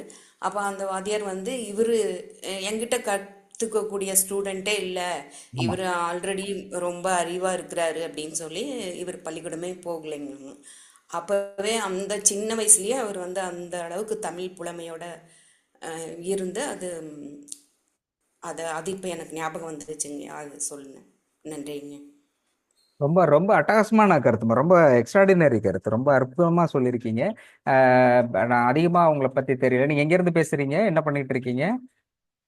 வந்து சேலம் மாவட்டம் சார், மேச்சேரியிலேருந்து பேசுகிறேன். சேலம் மாவட்டத்தில் மேச்சேரின்னு ஒரு பஞ்சாயத்து, அங்கேருந்து பேசுகிறேங்க சார். நான் கொஞ்சம் வந்து மைக்கை கிட்ட வச்சு பேசுங்க. சேலம் மாவட்டம் சார், ஆ, சேலம் மாவட்டம் சார். Okay okay. ஆ, சேலம் மாவட்டம், இங்கே மேச்சேரின்ற ஒரு பஞ்சாயத்து கிராமம் அது, ம் அங்கேருந்து பேசுகிறோங்க சார். ம் வந்து அவர் சார் இல்லைங்க சார், அவர் இறந்துட்டாரு. ம் வந்து நான் வந்து அஸ்ட்ராலஜராக இருக்கேங்க சார். ஓ, சிறப்பு. ஓகே, அருமை. இப்போ அது நீங்க ஒரு தொழிலா செஞ்சிட்டு இருக்கீங்களா? ஆமாங்க சார், அது வந்து குல தொழிலுங்க சார், அதனால அஸ்ட்ராலஜர் அப்போ அவர் இருக்கும்போதே படித்து அதை பண்ணிட்டு இருக்கோங்க சார். ஓகே, அதுதான் பண்ணிட்டு இருக்கேங்க சார். ரொம்ப நன்றிம்மா, ரொம்ப நன்றி. நான் அப்புறம் பேசுகிறேன். நல்லா பேசுகிறீங்க, ஆ நல்ல மொழியை பேசுகின்றது, நல்ல கருத்தியலாக பேசக்கூடியது ரொம்ப நல்லா இருக்குது. அருமை, நன்றி நன்றி. நான் ஏற்கனவே சொல்லணும்னு நினச்சது, எனக்கு எனக்கு தெரிஞ்சு 3rd ஸ்டாண்டர்டில் எங்கள் அப்பா எனக்கு சொல்லிக் கொடுத்துருந்தாங்க இந்த வார்த்தை, இந்த வசனத்தை சொன்னாங்க. ஔவையாருங்கிறது மிகப்பெரிய ஞானி, ஆனால் அவர்களே வந்து இருக்க வேண்டாம் அப்படிங்கிற வார்த்தை அது கூட நெகட்டிவா இருக்கும்போது வள்ளலார் அவர்கள் வந்து ஒருமிட நினைந்து புகழ் பேசுகின்ற உத்தமர்தன் முத வேண்டும், மதி வேண்டும், நிதி வேண்டும், உன்னை நான் மனவாமல் இருக்க வேண்டும், வேண்டும் வேண்டும் அப்படிங்கிறது ஞானிகளே சொன்ன விஷயத்துல கூட சின்ன அவர்களுக்கும் அறியாமல் நெகட்டிவா இருக்குது, வேண்டும் அப்படிங்கிற வார்த்தையை போட்டு பயன்படுத்து ரொம்ப ரொம்ப சிந்திக்கக்கூடியதாகவும் ரொம்ப நல்லதாக இருந்தது. ஸோ பாசிட்டிவ் வேர்ட்ஸில் ரொம்ப அட்டகாசமாக சொன்னீங்க. ரொம்ப நன்றி, வாழ்த்துக்கள் மேடம். நன்றி நன்றி. அடுத்தது எனக்கு ரொம்ப சந்தோஷமா இருக்கு, எல்லாருடைய கோணமும் வித்தியாசமா இருக்குது, வித்தியாசமா யோசிக்க தோணுது. மொழியை எப்படி அட்டகாசமா கொண்டு போறாங்க, அது பாசிட்டிவா எடுத்துட்டு போறது ரொம்ப நல்லா இருக்கு. வேற அடுத்தது சார், ஆ ஆ மேடம் சொன்னாங்க திருக்குறள், ஆமா கற்க கசடர கற்பவை கற்றபின் ஆ நிற்க அதற்கு தக. ஆமா இது ஸ்கூல் படிக்கும் போது அந்த குறள்ல மட்டும் துணைக்காலே இருக்காது. ஆ ஆமா ஆமா கல்வின்னு ஒரு செல்வம் இருந்தா யாரோட துணை இல்லாம வாழலாம். சூப்பர். எஸ், அட்டகாசம். ஸ்கூல் படிக்கும் போது கேட்டது, கரெக்ட். சரி மேடம் கிட்ட ஷேர் பண்ணணும்னு சொல்லிட்டு ஷேர் பண்றேன். அந்த சூப்பர் குறள்ல சார். மட்டும் துணைக்காலே இருக்காது. ஆமா ஆமா ஆமாம்மா, நான் படித்தேன். கரெக்ட், ஞாபகத்துக்கு வருது. அருமையா இருக்கு இது. ஒரு தேங்க்யூ சார். அட்டகாசம். சரி, அடிச்சு நொறுக்குறீங்க போங்க, என்ன போங்க எங்கேயோ போயிட்டீங்க போங்க. கற்க கசடர கற்பவை கற்றவன், அது அட்டகாசமா இருக்கு. நீங்க கல்வியை வந்து முழுமையாக கற்றுக்கொண்டால் யாருடைய காலையும் நம்பி, துணை காலை நம்பி நிற்க வேண்டாம் அப்படிங்கிறத இன்டைரக்டா சொல்றதுங்கிறது செம்ம மெசேஜிங்க. சூப்பர், அட்டகாசமா இருக்கு. எங்கேயோ போயிட்டீங்க, நல்லா இருக்குது. அடுத்த ஸ்கூல்ல கேட்டது நல்லா இருக்கு. நீங்க அதுதான் சொல்றேனே, ஸ்கூல்ல எப்போ கேட்டது, இந்த டைமிங்ல என்ன பேசுவோம் அதான் சொன்னேன், எந்த நேரத்தில் எந்த இடத்தில் எப்படி எதை பயன்படுத்த வேண்டும் இருக்குல்ல, இந்த டைமிங்ல இதை பத்தி பேசிட்டு இருக்கோம், கரெக்டா அதை கோஆர்டினேட் பண்ணி ஞாபகப்படுத்தி பேசுறீங்க இல்லையா? நிறைய விஷயங்கள் பேசலாம், ஆனா இந்த நேரத்தில் இதை பயன்படுத்தி பேசணும்னு கரெக்டா சொல்றீங்களா? இது is more over same frequency, same thought. இதை பத்தி தான் நம்ம சொல்றோம், அதுக்கு ஆப்டா இருக்குது. மேடம் சொன்னாங்க அதே குரல்ல அதுக்கு இன்னொரு பாயிண்ட் ஆஃப் வியூல எப்படி இன்னொரு கருத்தியல் இருக்கு அப்படிங்கறத எடுத்து விட்டீங்க இல்லையா? ரொம்ப சூப்பர். இதுதான் ஆளுமை அப்படிங்கிறது. சூப்பர், ரொம்ப அருமையா இருக்கு. வேற? தேங்க்யூ. நன்றி நன்றி, அட்டகாசமா இருக்கு. வேற? சார், சொல்லுங்க. அன்பான காலை வணக்கம் வணக்கம் சார். மேடம். நம்ம காசி கோவில் வாங்கினது வந்து குமரகுருபரர் சார். அவர் ம் வந்து நவாப் கிட்ட போய் கேட்டப்போ அவரு ஏளனம் பண்ணி சிரிச்சிட்டாரு. அப்போ இவர் என்ன பண்றதுன்னு தெரியாம சாமி கிட்ட போய் கேட்கும்போது அவங்க வெண்தாமரை கொஞ்சம் உடம்பு சரியில்லைங்க சார். பரவாயில்ல வெண்தாமரை பரவாயில்ல கண்ணி மீட்பாத வெண் வெள்ளை உள்ள அப்படின்னு சொல்லி அந்த பதிகம் பாடும்போது காளி அருள் புரிஞ்சு நவாபுக்கு அந்த மொழி கற்று தந்துட்டு மறுநாள் போய் கேஸ் சொல்லும் போது அவர் ஆச்சரியப்பட்டு அந்த சிங்க வாகனத்தை புலியில மேல ஏறி போறாரு சார். அவர் ஆசனம் கொடுக்கல. அப்ப பார்க்கும்போது அவரை காலில் விழுந்துட்டு அவருக்கு அந்த இடத்த கொடுத்து அவருக்கு இது பண்ணாருங்க சார். அந்த காலத்திலேயே அந்த மொழி ஆளுமைங்கிறது இருந்திருக்கு. ரொம்ப நன்றிங்க சார். ஓகே நன்றி நன்றி எனக்கு நன்றி. ஓகே பேச வரலைங்க சார், மன்னிச்சுக்கோங்க. அப்படி இல்லை இல்லை நீங்கள் பேசுங்க, சரியாயிடும் சரியாயிடும், நீங்கள் பேச பேச சரியாயிடும். ஓகே நன்றி நன்றி நன்றி. ஓகே ஒரே ஒரு மொழி நிமிஷம். ஆளுமை நவாபுக்கு அதாவது நிறைய விஷயங்கள் அது நடந்திருக்குது. அதாவது ஆங்கிலேயர் பீரியடில் வந்து இது என்ன போய் கும்பிட்டுக்கிட்டு இருக்கீங்க, இந்த அம்மையெல்லாம் வந்தப்போ வேப்பிலையில அடித்து சரி பண்ணதும், இதுக்கு கியூரே இல்லை அப்படின்னு சொல்லும்பொழுது கூட இவர்கள் பாடல் மூலம் சரி பண்ணதும் அவரெல்லாம் பார்த்து ரொம்ப வியந்து இருக்கிறாங்க. வியந்து அதுக்கப்புறம் சொல்றாங்க, இந்தியாவில் இருக்கக்கூடிய ஆன்மீகத்தன்மை என்பது முற்றிலுமாக உண்மையாக இருக்கிறது. இவர்கள் அனைவரும் இறைவனோடு பேசக்கூடிய வல்லமை பெற்றவர்களாக இருக்கிறார்கள் ஆங்கிலேயர்களே எழுதி வச்சிருக்காங்க. அது மாதிரி நிறைய விஷயங்கள் இருக்கு. வள்ளலாரை பற்றிய சிறப்பும் அவருடைய தெய்வீக தன்மத்தையும் செங்கல்பட்டு கலெக்டர் அப்போ இருந்தவர் நேரடியாக போயிட்டு அவரும் ரிட்டர்னல் ஸ்டேட்மெண்ட்ல எழுதி கொடுத்துருக்காரு. ஸோ ஆன்மீகத்தினுடைய உச்சபட்ச சாதனைகளும் நிகழ்த்தப்பட்டதுங்கிறது தமிழ் மரபுக்கே உண்ட இயல்பான ஒன்று. அதை எடுத்து காட்டியமைக்க ரொம்ப நன்றி. அடுத்தது யாராவது? தமிழரசன் தமிழ்ச்செல்வன் யாரோ கேட்டிருந்தீங்க ஏற்கனவே, நான் பேசுறாமா சார்னு. அடுத்தது சொல்லுங்க, ஏதாவது ஒன்று டக்குன்னு சொல்லுங்க. இது மாதிரி இருக்கு, இது பிடிச்சிருக்கு, இல்லைன்னா உங்களுடைய சஜஷனா சொல்லுங்க. நீங்க பேசுனது சுத்தமாவே நல்லது சார், நான் வேற ஏதோ பேசுவாங்கன்னு நினைச்சிட்டு இருந்தேன், இதை பேசி அப்படின்னா சொல்லுங்க. உங்களுடைய வார்த்தைகள் அப்படிங்கிறது ரொம்ப முக்கியமானதாக இருக்குது. ஏன்னா சார் எவ்வளவு வணக்கம் சார். வணக்கம். குழந்தைகள் பேசுறேன் சார். பாலு எப்படி இருக்கீங்க? நல்லா இருக்கு சார். பரவாயில்ல. ஏகாதேசி அன்னைக்கு நிறைய பேர் நிறைய விஷயம் பேசணும். நம்முடைய குழந்தைகள் சார் ஏகாதேசி அன்னைக்கு மௌன விரதம் இருக்கும் சார்னு சொல்லிட்டு அன்னைக்கு ஃபுல்லா இருந்தாரு. இது மாதிரி வீட்டில் இருக்க எல்லா மனைவிகளும் இருந்திருந்தாங்கன்னா இன்னும் சுபிட்சமாக இருக்கும். இல்ல சார், அதுதான் ஏகாதேசி சொல்லணும்னு நினைச்சேன். என்னன்னா இப்ப நான் வந்து மௌன விரதம், நானும் வீட்டுக்காரமா தான் வீட்டுல இருந்தேன், வேற யாரும் வீட்டுல இல்ல. சோ நான் மௌன விரதம் இருந்ததுனால வந்து அவங்க முடிஞ்சதுக்கு அப்புறம் என்ன சொன்னாங்க, நீ மௌன விரதம் இருந்த இன்டைரக்டா என்னைய இருக்க வச்சிட்டேன் அப்படின்ட்டாங்க. சண்டை போடுறாங்க. சான்ஸ் இன்டைரக்டா அவங்க இதைத்தான் சொல்லி இருப்பாங்க போல் இருக்கு. மௌனம் வருது இன்ஸ்டன்ட் ரிசல்ட்டுக்கு. ஆனா இதுல என்ன ஒரு பாசிட்டிவ் ரிசல்ட்னா சார், டைம் நிறைய இருக்கு சார். நம்ம பேசிட்டு இருக்கும்போது இங்க ஏதாவது ஒண்ணு பண்ணிக்கிட்டு பேசிக்கிட்டு இது இப்ப அதே எதையும் பார்த்துக்கிட்டு தான் டைம் வேஸ்ட் பண்ணிடுறோம். மௌன விரதம் இருக்கும்போது தான் தெரியுது, வேலை செய்ய செய்ய டக்கு டக்குன்னு எல்லா வேலையும் முடியுது. மெடிடேஷன் பண்றதுக்கு டைம் இருக்குது, மன்னிப்பு கேட்கறதுக்கு டைம் இருக்குது, இடையில தூங்குறதுக்கும் கூட டைம் இருக்கு சார். பேசிக்கிட்டு இருந்தாதான் வந்து எங்கெங்கயோ டைம் போகுது. இது ஒரு ரியலைசேஷன். கர்மா கழிஞ்சதா இல்லையா எனக்கு தெரியல, ஆனா there is a lot of time for us to work. Super. இல்ல மௌன கர்மம் கண்டிப்பா குறையும், கவலையப்படாதீங்க. Right, okay. அது நன்றி அதுல மேடம். முக்கியம். நன்றி நன்றி. இது ரொம்ப முக்கியமானது ஒன்று. மௌனத்திற்கும் பேச்சுக்குமானது. பேச்சுங்கிறது மொழியை கையாளுகிறது, உரையாடல், உணர்வுகளை கடத்தக்கூடிய, வாழ்வியல் எடுத்துக்கட்ட போகிறதுனா இது வாழ்வியல் சார்ந்தது. மனரீதியான மாற்றத்தை ஒருவருக்கு கொடுக்கக்கூடியது மௌனம் வந்து மிகப்பெரிய ஆயுதம், மிகப்பெரிய ஆயுதம். அப்படின்னா நீங்க மௌனமா இருக்கும்போது இப்ப நீங்க சொல்றீங்க இல்லையா, பேசுகின்ற பொழுது நீங்க பேசுறீங்க அப்படின்னு சொன்னாக்க மனம் என்ன பண்ணும்னா நீங்க பேசுவதை பற்றி யோசிக்கும். ஒரு விஷயத்தை பத்தினா அதை பத்தி யோசிக்கும் மனம். அடுத்தது என்ன பேசணும், அடுத்தது பேசணும். ஒரு கட்டத்துல என்ன பண்ணனா நீங்க பேசுறதை நிறுத்தினாலும் அது அடுத்தது என்ன பேச போறீங்கன்னு திரும்ப ஆரம்பிச்சீங்கன்னா அடுத்தது ஏதாவது ஒண்ணு பேசணும் அப்படின்னு நினைச்சா அதை பற்றி பல கோணங்களில் ஒரு முறை நீங்க யோசிங்கன்னா பல கோணங்களில் யோசிச்சுக்கிட்டே இருக்கும் மனம் தொடர்ச்சியாக. அப்போ நிறைய சிந்தனைகள் எடுத்துக்கிட்டு வந்துட்டு இருக்கும், யோசிச்சுன்னு கொடுத்துக்கிட்டே இருக்கும். அப்ப நீங்க பேச பேச அது கொடுத்துக்கிட்டே இருக்கும், ஓடிக்கிட்டே இருக்கும். நினைவுகள் அப்படிங்கிறது தொடர்ந்து கொண்டே இருக்கும். அப்போ ஒரு கட்டத்துல அது பேசுறதுக்கு சில விஷயங்கள் கொடுக்குது, நீங்க அதை பயன்படுத்தல, ஸ்டாப் பண்றீங்க போது ஒரு ஒரு ஒரு மணி நேரம் கடக்குன்ற பொழுது அதுக்கப்புறம் நீங்க பேசல அப்படிங்கிறத மனம் உணர்கின்ற பொழுது இந்த ஆளுக்கு எதுக்கு நம்ம இன்புட் கொடுத்துக்கிட்டுன்னு அது ஸ்டாப் பண்ண ஆரம்பிச்சிடும். படிப்படியாக அது கொடுப்பது, ஏன்னா நீங்க பேசுறத நிறுத்திட்டீங்கும் பொழுது அது கொடுப்பதற்கான வேலை இல்லாமல் போயிடுது. அப்போ மனம் என்ன பண்ணும், சிந்திப்பதை இயல்பாக படிப்படியாக குறைக்க ஆரம்பிச்சிடும். உடனே இது நடக்காது. அப்போ சிந்திக்கிறது, நினைவுகள், இந்த மாதிரி விஷயங்கள் இருக்கு இல்லையா, அது படிப்படியாக குறையும். ஏன்னா நீ பேசலைங்கிறத கான்ஃபிடென்ட்ல இருக்கும்பொழுது அது சிந்திக்கிறத நிறுத்தும்.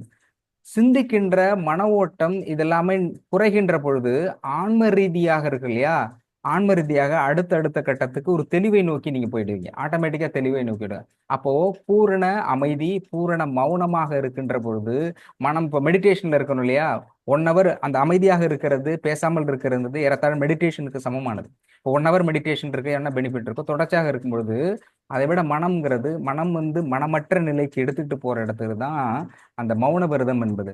அது இன்டைரக்டா சொல்லக்கூடிய விஷயங்கிறது, மௌன விரதம் நீங்க எப்போது இருக்கிறீர்களோ அந்த மௌன விரதத்தில் வார்த்தைகளால் யாரை மனதை புண்படுத்தினோமோ, நம்முடைய வார்த்தைகளால் யார் காயம்பட்டிருக்கிறார்களோ, நம்முடைய வார்த்தைகளால் மனம் நொந்து நம்மை யார் சபித்தார்களோ அவர்களுக்கு இது மன்னிப்பு கேட்பதாக ஒரு விஷயம். ஏகாதேசனுடைய முக்கியமானது, நம் வார்த்தைகளால் யாரை காயப்படுத்தணுமோ அவர்களிடம் மன்னிப்பு கேட்பதற்கு சமமானது மௌன விரதம் என்பது. அந்த மௌனம் அப்படிங்கிறது அவர்களுடைய பிளஸ்ஸிங்கை நமக்கு கொடுக்கக்கூடியது. இந்த வார்த்தையால் தான் அவங்களை திட்டணும். அதே நேரத்தில் இந்த மௌன விரதத்தோடு சேர்த்து மன்னிப்பையும் கேட்கின்ற பொழுது 100% கர்மை குறையறதுக்கான சான்சஸ் 100% உண்டு. உணர முடியாமல் இருக்கலாம், எடுத்தோன்னே அப்படி உணர்றதுங்கிறது ரொம்ப கஷ்டம். அந்த அளவுக்கு உணர்ந்துட்டீங்கன்னா நீங்க நிச்சயமா ஞானி ஆயிடுவீங்க. இப்ப நிறைய பேர் சொல்றோம் இல்லையா, இப்ப கர்மா இருக்குது, கழிஞ்சிருச்சு, சரி இதெல்லாம் இது உட்காந்தா மெடிடேஷன் உட்காந்தோம், எந்த பிரச்சனையும் இல்லை, பிளைண்டா இருக்கு, சூப்பரா இருக்குனாக நீங்க இயல்பானா இல்லை, நீங்க அடுத்த ஞானி அந்த கட்டத்தை உயர்ந்துட்டீங்கன்னு அர்த்தம். டிஸ்டர்பன்ஸ் இருக்கு, வரல, பிரச்சனை இருக்கு, இந்த மாதிரி ஸ்ட்ரகிளிங்ல நீங்க போகும்போது தான் நீங்க அடுத்தடுத்த கட்டத்துக்கு போயிட்டு இருக்கீங்கன்னு அர்த்தம். நீங்க ஃபினிஷ் பாயிண்ட் அதை வந்துட்டீங்க அப்படின்னால ஞானத்தன்மை அடைஞ்சிட்டீங்க, அதுக்கப்புறம் உங்களுக்கு எதுவுமே தேவையில்லை. நல்லது. இந்த மௌன விரதத்தினுடைய உச்சபட்ச சாத்பரியங்கிறது, உங்களை நீங்கள் கிளென்சிங் பண்றீங்க, வார்த்தையால் காயம்பட்டவர்கள் இருந்து மன்னிப்பு கேட்கிறீர்கள், மன்னிப்பு பெறுகிறீர்கள், ஆசீர்வாதம் பெறுகிறீர்கள். அடுத்தது மனமற்ற நிலைக்கு எடுத்து செல்வதற்கான மிகப்பெரிய டூல் அப்படிங்கிறது இந்த மௌனம். ரொம்ப நன்றி, ரொம்ப அற்புதமா சொன்னீங்க. எளிமையான கருத்து, ஆனால் எளிமையான வார்த்தை, ஆழமான கருத்து. ஓகே, நன்றி. வேற? Thank you sir. நன்றி. வேற? தமிழ் இனிது இனிது தமிழ் இனிது அப்படின்னு சொல்லுவாங்க. தமிழ் மொழிக்கு இடையினால எந்த மொழியும் இல்லை, தமிழ் அமிழ்தான் அப்படிம்பாங்க ஆக்சுவலா. ஆனா என்ன இருந்தாலும் தமிழை நம்ம ஆட்கள் பயன்படுத்துற அவன் எந்த ஏரியாக்கான கண்டுபிடிச்சிடலாம். இவன் கோயம்புத்தூர்காரனா இங்கான போட்டு பேசுவான், வாங்க போங்க அப்படின்னு மரியாதையோட. அதே துணை வைக்காத ஏழைய வாழை அப்படி பேசுவாங்க. சென்னைக்காரனா உங்களுக்கே தெரியும் எப்படி பேசுவாங்க அப்படின்ட்டு. ஸோ தமிழை வழக்காடு முடியாம வட்டார முடியாம எப்படி பயன்படுத்துறா அவன் எந்த ஏரியாக்கான்னு தெரிஞ்சுக்கலாம். அது ஒரு இயல்பான விஷயமா. அந்த தாய்மொழியா இருந்தாலும் இயல்பு மொழி என்னன்னு தெரிஞ்சுக்கலாம். அது ரொம்ப ஈஸியா இருக்கும் அவங்களோட எந்த ஏரியா அப்படின்ட்டு. அது மொழியில தெரிஞ்சுக்க முடியும். வட்டார மொழியா பேசுறது சரி அப்படிங்கிறீங்களா, இல்ல மொழி ஒரே மாதிரியா பேசணும் அப்படின்னா கரெக்டான்றீங்களா? மொழி தமிழ் மொழி தான், பட் ஆனா அவன் பயன்படுத்துற பொறுத்து அவன் எந்த ஏரியாக்கான்னு தெரிஞ்சுக்க முடியும். ஒரே மாதிரி பயன்படுத்தல, ஒரு இடத்துக்கு தகுந்த மாதிரி பயன்படுத்துறாங்க இல்லையா? Exactly right. திருக்குறள் எழுதினாலும் உண்மையான பொருள் இன்னும் இது வெளிப்படல. கலைஞர் எழுதியிருக்காரு, பரிமாணம் எழுதியிருக்காரு, விளக்கம் எழுதியிருக்காங்க. உண்மையான பொருள் அவரோட இடத்துல உண்மையான பொருள் வெளிப்படல. அதான் உண்மை. இனிமேல் வெளிப்படும் சொல்லியிருக்கேன். ரைட், ஓகே, சூப்பரா தெரிவிக்கீங்க. இதுல அகர முதல எழுத்தெல்லாம் ஆதி பகவன் முதற்றே உலகுன்னு சொன்னாங்க இல்லையா? இதுல நிறைய பேர் நிறைய விளக்கம் சொல்லியிருக்காங்க. இளையராஜா ஒரு விளக்கம் சொல்ல, அகர முதல எழுத்து, அகர ஆ அப்படிங்கிறது எழுத்து அப்படிங்கிறது, ஆ அப்படிங்கிறது எழுத்து இருக்குது. இந்த ஆ எழுத்துக்கு முன்பாக அது எப்படி இருக்குன்னா ஒலியாக இருக்கிறது அப்படின்னாரு. வேர்டு சவுண்டா இருக்கு. ஆ சவுண்டு. அகர முதல் எழுத்தெல்லாம் ஆதிபகவன். அப்ப அவர் என்ன சொல்றாரு, ஆதிபகவன் எப்படின்னா அகரம் என்ற எழுத்தை நம்ம குறிக்கிறதா அவர் சொல்றாங்க. அகர முதல் எழுத்தெல்லாம் ஆதிபகவன், இதெல்லாம் தெரிந்தவன. ஆனா இளையராஜா சொல்றாரு, இந்த ஆ அப்படிங்கிறது எழுத்து வடிவிற்கு முன்பாக அது ஒளி வடிவாக இருக்கிறது. அப்போ இறைவன் என்பது இஸ் ஏ சவுண்ட். அவர் ஒரு ஓசையாக, இசையாக இருக்கிறார். அதுதான் ஆதி பகவன் முதற்றே உலகு. இந்த உலகத்தினுடைய முதனாக இருக்கவன் ஒளியாக இருக்கிறான், சவுண்ட் ஒளியாக இருக்கிறான் அப்படின்னு அவர் சொன்னாரு. இது யாருமே சொல்லாத வித்தியாசமான கோணத்துல சொல்லிட்டு, இது சொல்லதுக்கு அப்புறமா அவர் சொல்றாரு, இது இந்த அர்த்தத்தில் தான் திருவள்ளுவர் எழுதினாரா அப்படின்னு தெரியாது. ஏன்னா எந்த பொருளில் எழுதினேன் என்பவர் எழுதுவர் சொன்னால் மட்டுமே தெரியும். இப்ப ஏற்கனவே ஆயிரக்கணக்கான பேர் விளக்க உரை திருக்குறளுக்கு எழுதியிருக்காங்க. அதை படிச்சுட்டு அவங்களுக்கு என்ன புரிஞ்சுதோ அதை தான் எக்ஸ்பிளைன் பண்றாங்க. ஆனால் எழுதியவர் உண்மையிலே திருவள்ளுவர் திருக்குறள் எழுதினார் இல்லையா, அந்த திருக்குறளுக்கு என்ன பொருள், அவர் என்ன பொருளை சொன்னார் அப்படிங்கிறத அவர் சொல்லலை. அவர் சொல்லாத இருந்ததனால்தான் இவ்வளவு அளவுக்கு விரிவாக எடுத்து செல்ல முடிகிறது. உண்மையிலே அவர் நான் இந்த பொருளுக்கு இதுதான் சொன்னேன் அப்படின்னு சொன்னான்னா அது ஒரு கட் அண்ட் ரைட்டோட இருந்திருக்கும். அது காலத்தை கடந்து இப்போ இந்த ப்ரெசென்ட்ல நம்ம இதை பத்தி பேசுறோம், இதுக்கப்புறமா பேசுறோம். இன்னும் 100 ஆண்டுகள் 1000 ஆண்டுகள் கடந்தும் அப்ப அந்த 1000 ஆண்டுகள் கடந்த பிறகு அதே குறளுக்கு அப்போ உள்ள சூழலுக்கு ஏற்ப இன்னொருத்தர் தெளிவுரை எழுதுவாங்க. அப்போ எழுதிக்கிட்டே சொல்றேன். அப்போ அது ஒரு குறள் என்பது ஒரு ஞான ஊற்று மாரி, ஊற்றுக்கண் மாதிரி நீங்க தோண்ட தோண்ட வந்துகிட்டே இருக்கும். அப்போ கால சூழலுக்கு ஏற்ப காலம் கடந்தும் கூட நீங்கள் எடுத்துக்கிட்டு இருந்தா அதுல இருந்து வெவ்வேறு பொருள் வந்து கொண்டே இருக்கும். அப்போ எனக்கு தெரிஞ்சு திருவள்ளுவர் விளக்க உரை தெளிவுரை எழுதாமல் அதை மட்டுமே சொன்னதுங்கிறது சாலச்சிறந்தது. அப்போ சூழலுக்கு ஏற்ப அதிலிருந்து அதை மாற்றி அதை சரியாக பொருள் கொண்டு கருத்துக்களை உள்வாங்கி கொள்ள முடியும். கரெக்டா சொன்னீங்க. இது அவருக்கு எழுதினதை அவர் சொன்னா மட்டும்தான் எக்ஸாக்ட் ரைட்டான கருத்தியலா இருக்கும். இன்னொன்று வட்டார மொழி அப்படின்னு சொல்றீங்களே, வட்டார மொழி பற்றியான ரிசர்ச் இருக்குது. வட்டார மொழி ஒரு மொழியினுடைய மிகப்பெரிய ஆளுமை என்பதும் அது சாலச்சிறந்த மொழி என்பதும் எப்படி எடுத்து செல்லப்படுகிறதுனா, வட்டார மொழியில் எந்த அளவிற்கு ஒருவர் பேசப்படுகிறார்களோ அதை பொறுத்துதான் அந்த மொழியினுடைய தொன்மை இருக்கிறது என்பதும். ஏன்னா இப்போ இந்த இடத்துல நம்ம சொல்றோம்னா அதிகமாக விவசாய குடிகள் இருக்கின்ற பொழுது விவசாயத்தை பற்றி அதிகமா சொல்லுவாங்க. அப்போ உழவு என்பதை பற்றியும் நீர் என்பதை பற்றியும், நீர்ல இருக்கிற குளம் குட்டை ஆறு ஏரி இருக்கு இல்லையா, அதை கண்மாய் உள்பட அதை சொல்லிட்டே இருக்கும்போது அந்த இதில் பயன்படுத்துறவங்க அந்த இடத்துல இருக்கக்கூடியவர்கள் அதை பயன்படுத்துகிற அந்த சொல்லாடல்ங்கிறத நிறைய பயன்படுத்திட்டே இருப்பாங்க.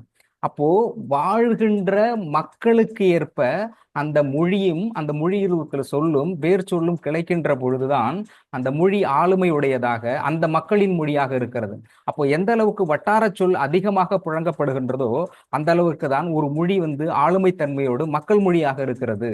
அப்படி பார்த்தா ஏறத்தாழ தமிழுக்கு மட்டுமே ஆயிரக்கணக்கான வட்டார மொழிகள், அதை பேச தமிழை 1000 விதமாக பேசக்கூடிய மொழிகள் மக்கள் இருக்கிறார்கள். அப்படின்னா உலகத்தில் தமிழ் மொழிக்கு மட்டுமே வட்டார வழக்கியல் பேச்சுங்கிறது அதிகமாக உள்ள மொழி தமிழாக இருக்கிறது. அது தொன்மையினுடைய அடையாளமாக இருக்கிறது. அப்போ நானே ஒரு தமிழ்னா என் மதுரையில ஒரு தமிழ், சென்னையில ஒண்ணு, திருச்சியில ஒண்ணு, இந்த மாதிரிலாம் இருக்குதே, இதை மாற்றி ஒரே மாதிரி இருக்கக்கூடாதா அப்படின்னா அது அந்தந்த மக்கள் பேசுகின்ற மொழி. அப்ப அந்த மதுரையில இருக்கும் அப்படி பேசினாதான் அவங்களுக்கு புரியும். அதுதான் அவங்களுக்கு ஒரு உணர்வு கடத்தக்கூடிய மொழியாக இருக்கிறது. அது இயல்பா இருக்கு. அப்படி உள்ளவங்க சென்னையிலும் சென்னை உள்ளவங்க மாத்தி பேசினா அது அவங்களுக்கு அந்நிய அதே தமிழ் தான், ஆனா அந்நியமாக இருக்கும். அப்படி இல்லாமல் மொழியை நமக்கு தகுந்த மாதிரி பேசக்கூடிய அந்த சுற்று வட்டாரத்திற்கு ஏற்ப வட்டார மொழியாக பேசுகின்ற ஒன்றுதான் ஆளுமை மிக்க மொழியாக, அது மக்கள் மொழியாக தொடரும் அப்படிங்கிறது ரிசர்ச்சில் நாங்கள் டிஸ்கஷன்ல இருக்கும்போது கேட்ட ஒரு தகவல். ரொம்ப நன்றி இந்த தகவலை சொல்ல வைத்ததுக்கு. உங்களுடைய கேள்விங்கிறது ரொம்ப நுட்பமான ஆழமான கேள்வி. பல கேள்விகள் அப்படிதான் குண்டு போட்டு கேள்வியாலே குண்டு போட்டு கருத்தில் கிளப்பக்கூடிய அற்புதமான உங்களுக்கு ஆழ்ந்த அனுபவமும் ஆழ்ந்த திறனும் ஆற்றலும் இருக்கிறதுனால கேள்விதான் எந்த அளவுக்கு ஒரு கேள்வி கேட்கிறாங்களோ அது அந்த அளவுக்கு அவருடைய அனுபவத்தையும் நுட்பத்தையும் காட்டுறது. ரொம்ப நன்றி சார். இந்த விஷயத்துல சார் வணக்கம்.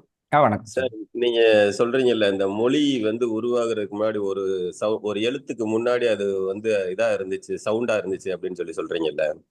இத பைபிள்ல என்ன சொல்லியிருக்கிறாங்க அப்படின்னு சொல்லி பாத்தீங்கன்னா, ஆதியிலே தேவன் வார்த்தையாய் இருந்தார், அந்த வார்த்தை தேவனிடத்தில் இருந்தது, அதுவே தேவனாய் இருந்தது அப்படின்றத அந்த ஒரு முதல் வாசகமா இது எழுதியிருப்பாங்க.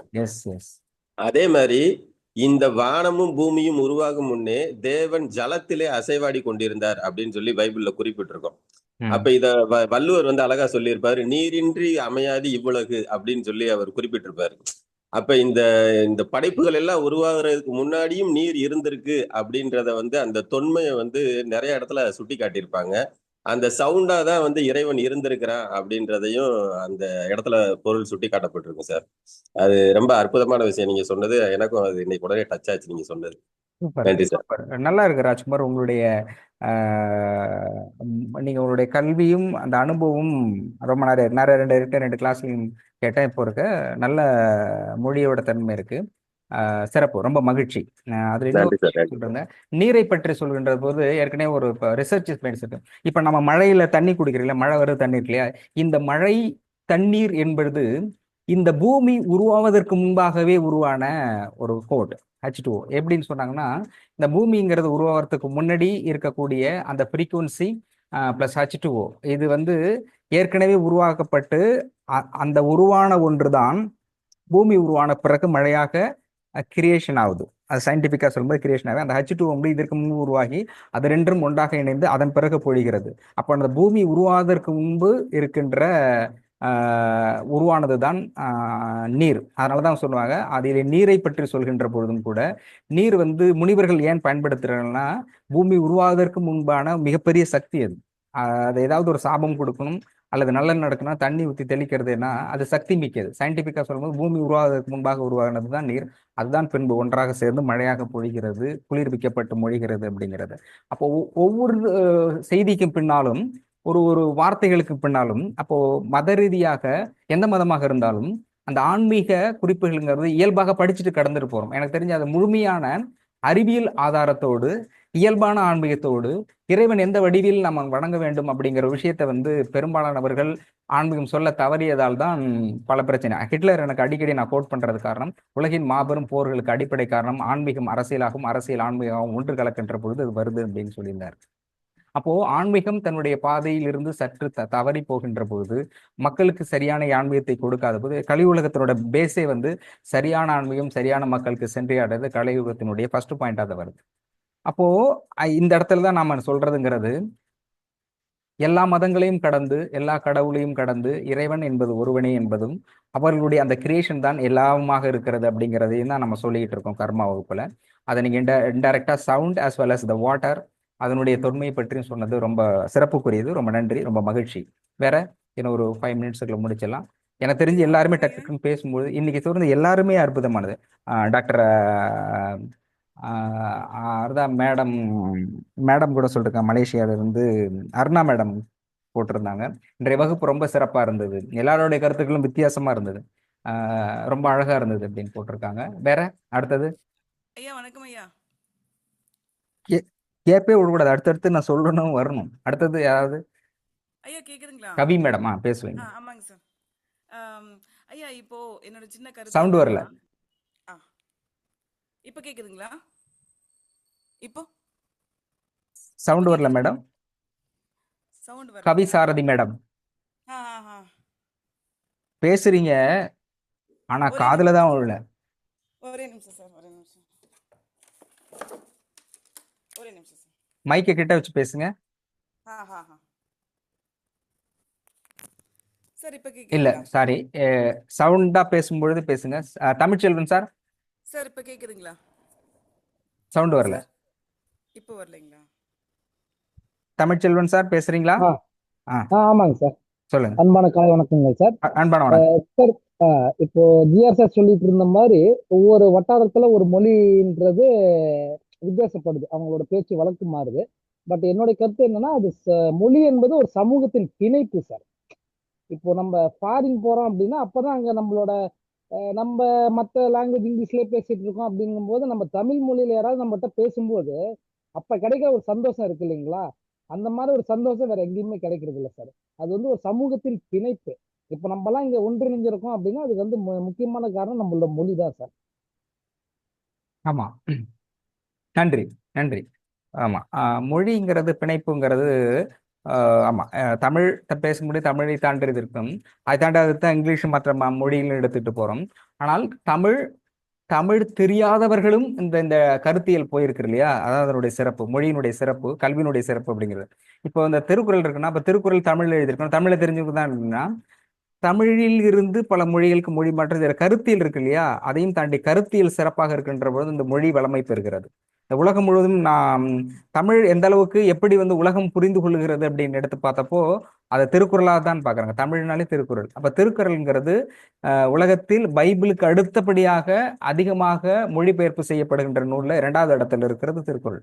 இன்றைக்குள்ள இன்னும் எத்தனை ஆண்டுகள் கடந்தாலும் கூட திருக்குறள் ஸ்டாண்டர்டாக இருக்கும். ஏன்னா எந்த இடத்துலையுமே ஒரு மொழியை பற்றியோ ஒரே ஒரு இறைவனை பற்றியோ ஒரு மக்களை பற்றியோ இந்த மக்கள் இப்படி இருக்கணும் அப்படிங்கிறதோ இல்லை. நீங்க எந்த இடத்துல எந்த நாட்டுல எந்த இடத்துல அந்த குரல் வச்சாலுமே அந்த மக்களுக்கான ஒரு வளர்ச்சியாக இருக்கும், அவர்களை பற்றி பேசக்கூடியதாக இருக்கும். எந்த இடத்துலையுமே தமிழ்நாட்டு மக்கள் அப்படிங்கிறது பற்றியே இருக்காது. நீங்க அரபு கண்ட்ரிஸ்ல போயிட்டு அந்த குரலை அப்படியே படுத்தீங்கன்னா அரப் பீப்புளுக்கு என்ன பயன்படுத்தணுமோ அது அப்படியே இருக்கும் டிட்டோவா. காலத்துக்கு ஏற்ப பயன்படுத்துகின்ற மொழி, அப்படியே ஒரு குறள், ஒரு ஒரு நூல் அப்படின்னா, உலகத்தில் தலை சிறந்த நூல் அப்படின்னா கூட அது திருக்குறளாக தான் இருக்கும். ஏன்னா மற்ற புனிதமான நூல்கள், இப்போ குரான், பகவத்கீதைன்னு எடுத்துக்கிட்டோட அது இந்து மதம் சார்ந்ததாகத்தான் நம்ம பார்க்க முடியும். அதே மாதிரி குரான் எடுத்துக்கிட்டாக்க முஸ்லிம்கள், பைபிள் அப்படின்னா கிறிஸ்தவர்கள், அது அந்த ஒரு மத ரீதியான. ஆனால் எல்லா மதங்களுக்கும் எல்லா மனிதர்களுக்கும் எல்லா காலகட்டத்திலும் எந்த ஒரு நெருடலும் இல்லாமல் முழுமையாக ஏற்றுக்கொள்ளக்கூடிய ஒரு கருத்தையில சொல்லக்கூடியதுன்னா திருக்குறள் தான். ரொம்ப நன்றி சொன்னதுக்கு. அடுத்தது ஐயா இப்ப கேக்குதுங்களா ஐயா? சொல்லுங்க ஐயா, நான் பேசுறது தலை. கேக்குதுங்களா ஐயா? கேக்குது. அவங்க பேசுறாங்கன்னா அவங்க பேசட்டும். இல்ல அவங்க பேசுறாங்க, பட் கேட்கல. கவி மேடம் நீங்க பேசுறீங்க, சவுண்ட் இல்ல, கொஞ்சம் சவுண்ட் வச்சு போடுங்க, இல்லைன்னா வாய்ஸ் கிட்ட வச்சு மைக்க கிட்ட வச்சு பேசுங்க. சார் சார் இப்போ இப்போ ஓரளவுக்கு கேக்குதுங்களா? சரி, நீங்க ஏதாவது பேசுங்க, நான் ட்ரை பண்ணி கேட்டுக்கிறேன். சரிங்க சார், சார் நான் கேக்குதுங்க நெக்ஸ்ட் சார். டைம் பேசிக்கிறேன். நெக்ஸ்ட் டைம் பேசிக்கிறேன் சார், விடுங்க சார். கேக்குதா? இல்ல கேக்குது கேக்குது. கேக்குதுன்னு நினைக்கிறேன். சரி, எங்களுக்கு கேக்குது.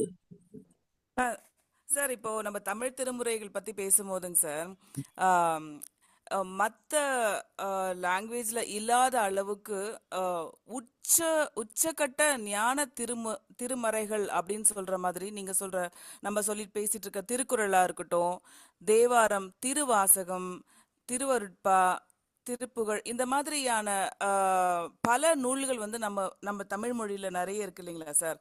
ஸோ என்னன்னா, ஒரு நாளைக்கு ஒரே ஒரு பாடல், ஒரு செய்யுள், ஏதாச்சும் ஒன்று படிச்சுட்டு அதோட அர்த்தத்தோட நம்ம வாழ்க்கையில அதை கடைபிடிச்சோம்னா அதை எழுதிய மகான்களுடைய அருளும் நம்மளோட சேர்ந்து வரும் சார். அது மாதிரி என்னோட மனசுல தோணுதுங்க சார்.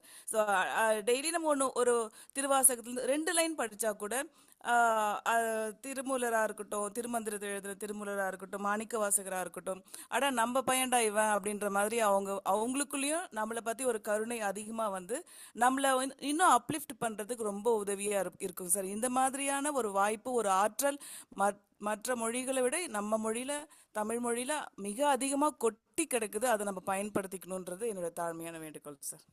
நன்றி நன்றி மேடம். அதாவது திருக்குறள், அதாவது தினந்தோறும் திருவாசகம், தேவாரம் எதுவாக இருந்தாலும் மிகச்சிறந்த ஞானத்தை கொடுக்கக்கூடியது நம்மிடம் இருக்குது. டெய்லி அதை ஃபாலோ பண்ணணும் அப்படின்னு இருக்கீங்க, அது உண்மைதான். நான் ரியாலிட்டி லைஃப்ல இருக்கும்போது நான் குறள் அப்படிதான் வச்சேன். 1300 மனப்பாடம் பண்ணணும் அப்படின்னு சொல்லிட்டு உடனே எடுத்து எல்லாத்தையும் பிரிண்ட் அவுட் எடுத்து பக்கத்துல எடுத்து வச்சுட்டு இருப்பேன். ஃபர்ஸ்ட் 1 2 3 நாள் வரைக்கும் ஓடும். 4வது நாள் அவ்வளோதான், ஆட்டோமேட்டிக்காக பழைய லைஃப் வந்துடும், அது மறந்து போயிடும். அப்படியே அது மாட்டி இருக்கும். நிறைய இடத்துல இப்போ கூட எடுத்து வச்சிருக்கேன். 1330 குறளையும் மனப்பாடம் பண்ணணும்னு வச்சிருக்கேன். என்னைக்காவது ஒரு தடவை, அதுக்கப்புறம் ஒரு என்னைக்கு அப்படி நினைக்கிறோனோ அன்னைக்கு ஃபோர்ஸ்ஃபுல்லாக 2 3 குறள் படிப்பேன். அதோட சரி, அதை ஃபாலோ பண்றது இல்லை. அதனால தான் சொல்லுது இளமையில் கல் அப்படின்னு சொன்னாங்க இல்லையா? அது ரொம்ப ரொம்ப முக்கியமானது. குழந்தைகளுக்கு கற்றுக் கொடுக்கும் போதே, சின்ன வயசுல இருக்கும்போது கற்றுக் கொடுத்துட்டோம்னு வச்சுக்கேன், அது மறக்காது. நான் ஏற்கனவே ஸ்கூல் டேஸ்ல அப்போ படிச்சது தான், ஸ்கூல் காலேஜ் டேஸ்ல அப்போ படிச்சதோட சரி. அதன் பிறகு என்னால் படிக்க முடியுது, கருத்தியெல்லாம் பேச முடியுது, ஆனாலும் மனப்பாடமா என்ன பண்றதுக்கு ரியாலிட்டியில வரல, அது டைமிங் எடுத்துக்கல. படிக்க முடியுது, பட் அதனாலதான் குழந்தைகளுக்கு இளமையில் கல்னா அதை கற்றுக் கொடுத்துட்டு நல்லா இருக்கும். நீங்க சொன்ன கருத்து உண்மைதான். குறைந்தபட்சம் மனப்பாடம் எல்லாம் தொடர்ச்சியாக பேசும்போது கேட்கும்போது இயல்பா சிலது வரும் இல்லையா? அந்த மாதிரி வந்துடும். இப்போ சினிமா பாட்டு இருக்குது, ஆட்டோமேட்டிக்காக 10 தடவை கேட்கும்போது 11வது தடவை நமக்கு வருது இல்லையா? அதே மாதிரி தொடர்ச்சியா பேசும்போது வரணும். நல்ல கருத்து. தலை சொல்லுங்க, இதோட நிகழ்ச்சி வகுப்பை முடிச்சுக்கலாம்.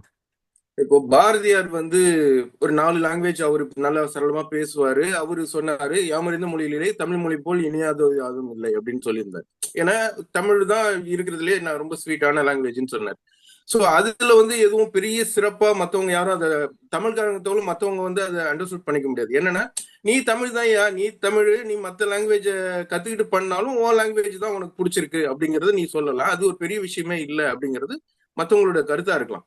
இதே விஷயம் நம்மளுடைய பிரதமர், இது நான் அரசியல் பேசல, பிரதமர் வந்து நம்மளுடைய எவ்வளவு கருத்து வேறுபாடு, தமிழ்நாட்டு கூட எவ்வளவு கருத்து வேறுபாடுகள் இருக்கலாம்.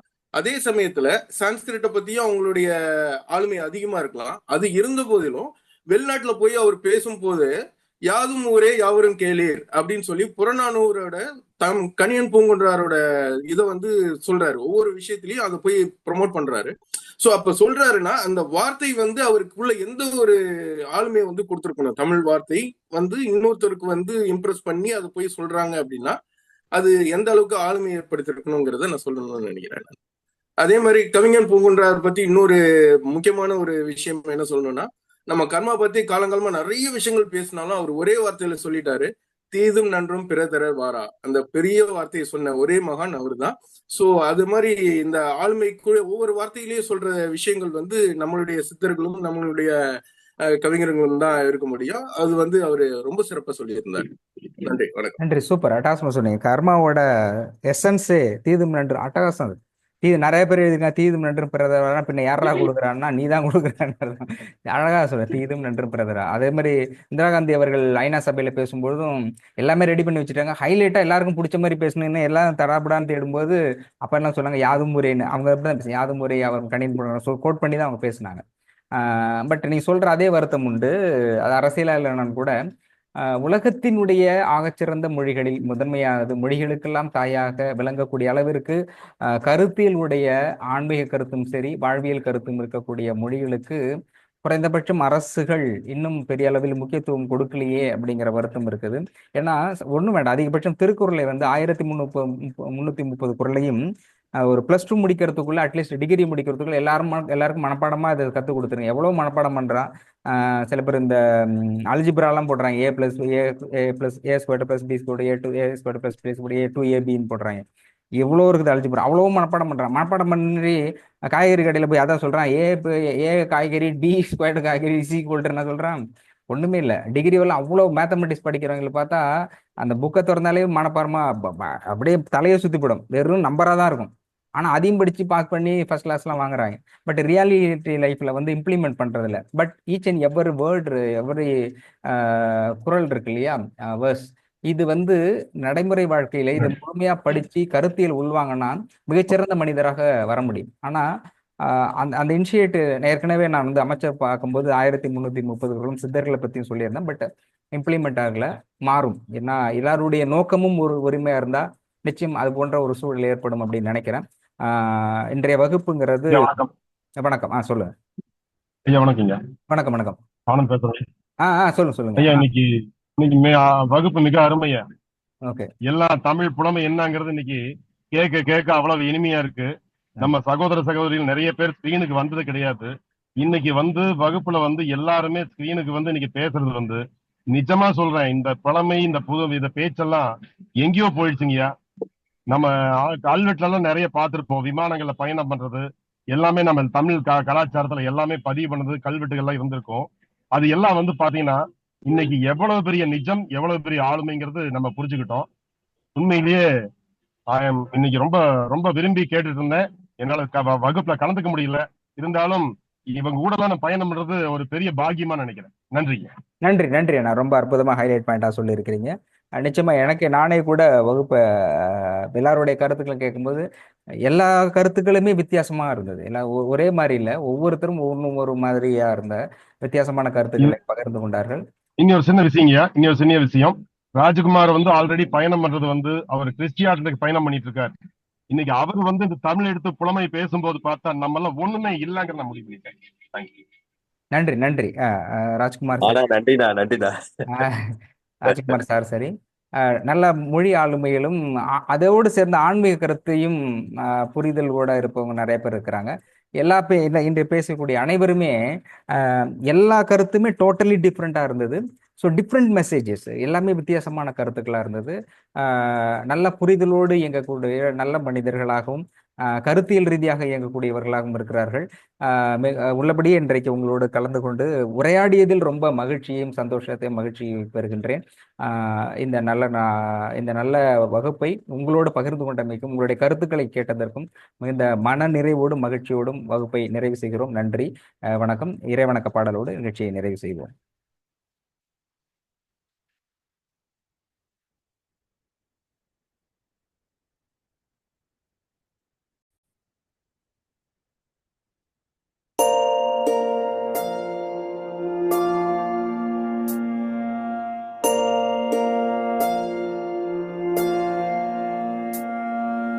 கருவாக்கி உருவாக்கி எனையாண்டு காத்தருளும் இறைவா நன்றி.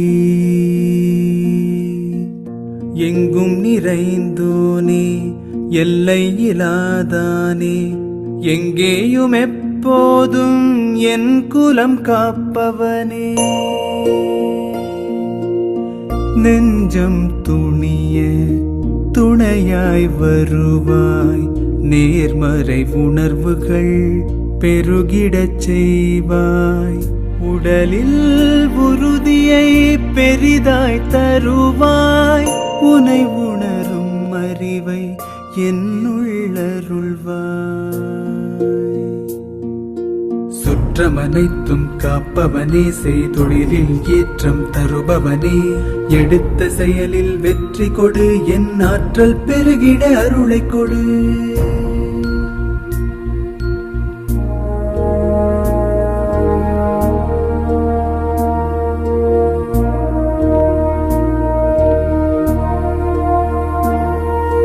கருவாக்கி உருவாக்கி எனையாண்டு காத்தருளும் இறைவா நன்றி.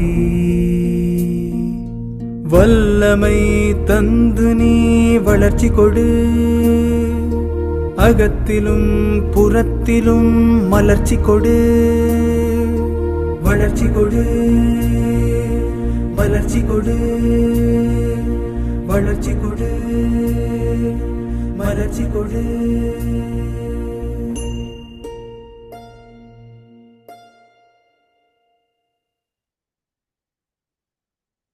வகுப்பில் பங்கேற்ற அனைவருக்கும் மீண்டும் என்னுடைய நன்றியை தெரிவித்துக் கொள்கின்றேன், அன்பான நன்றியை தெரிவித்துக் கொள்கின்றேன்.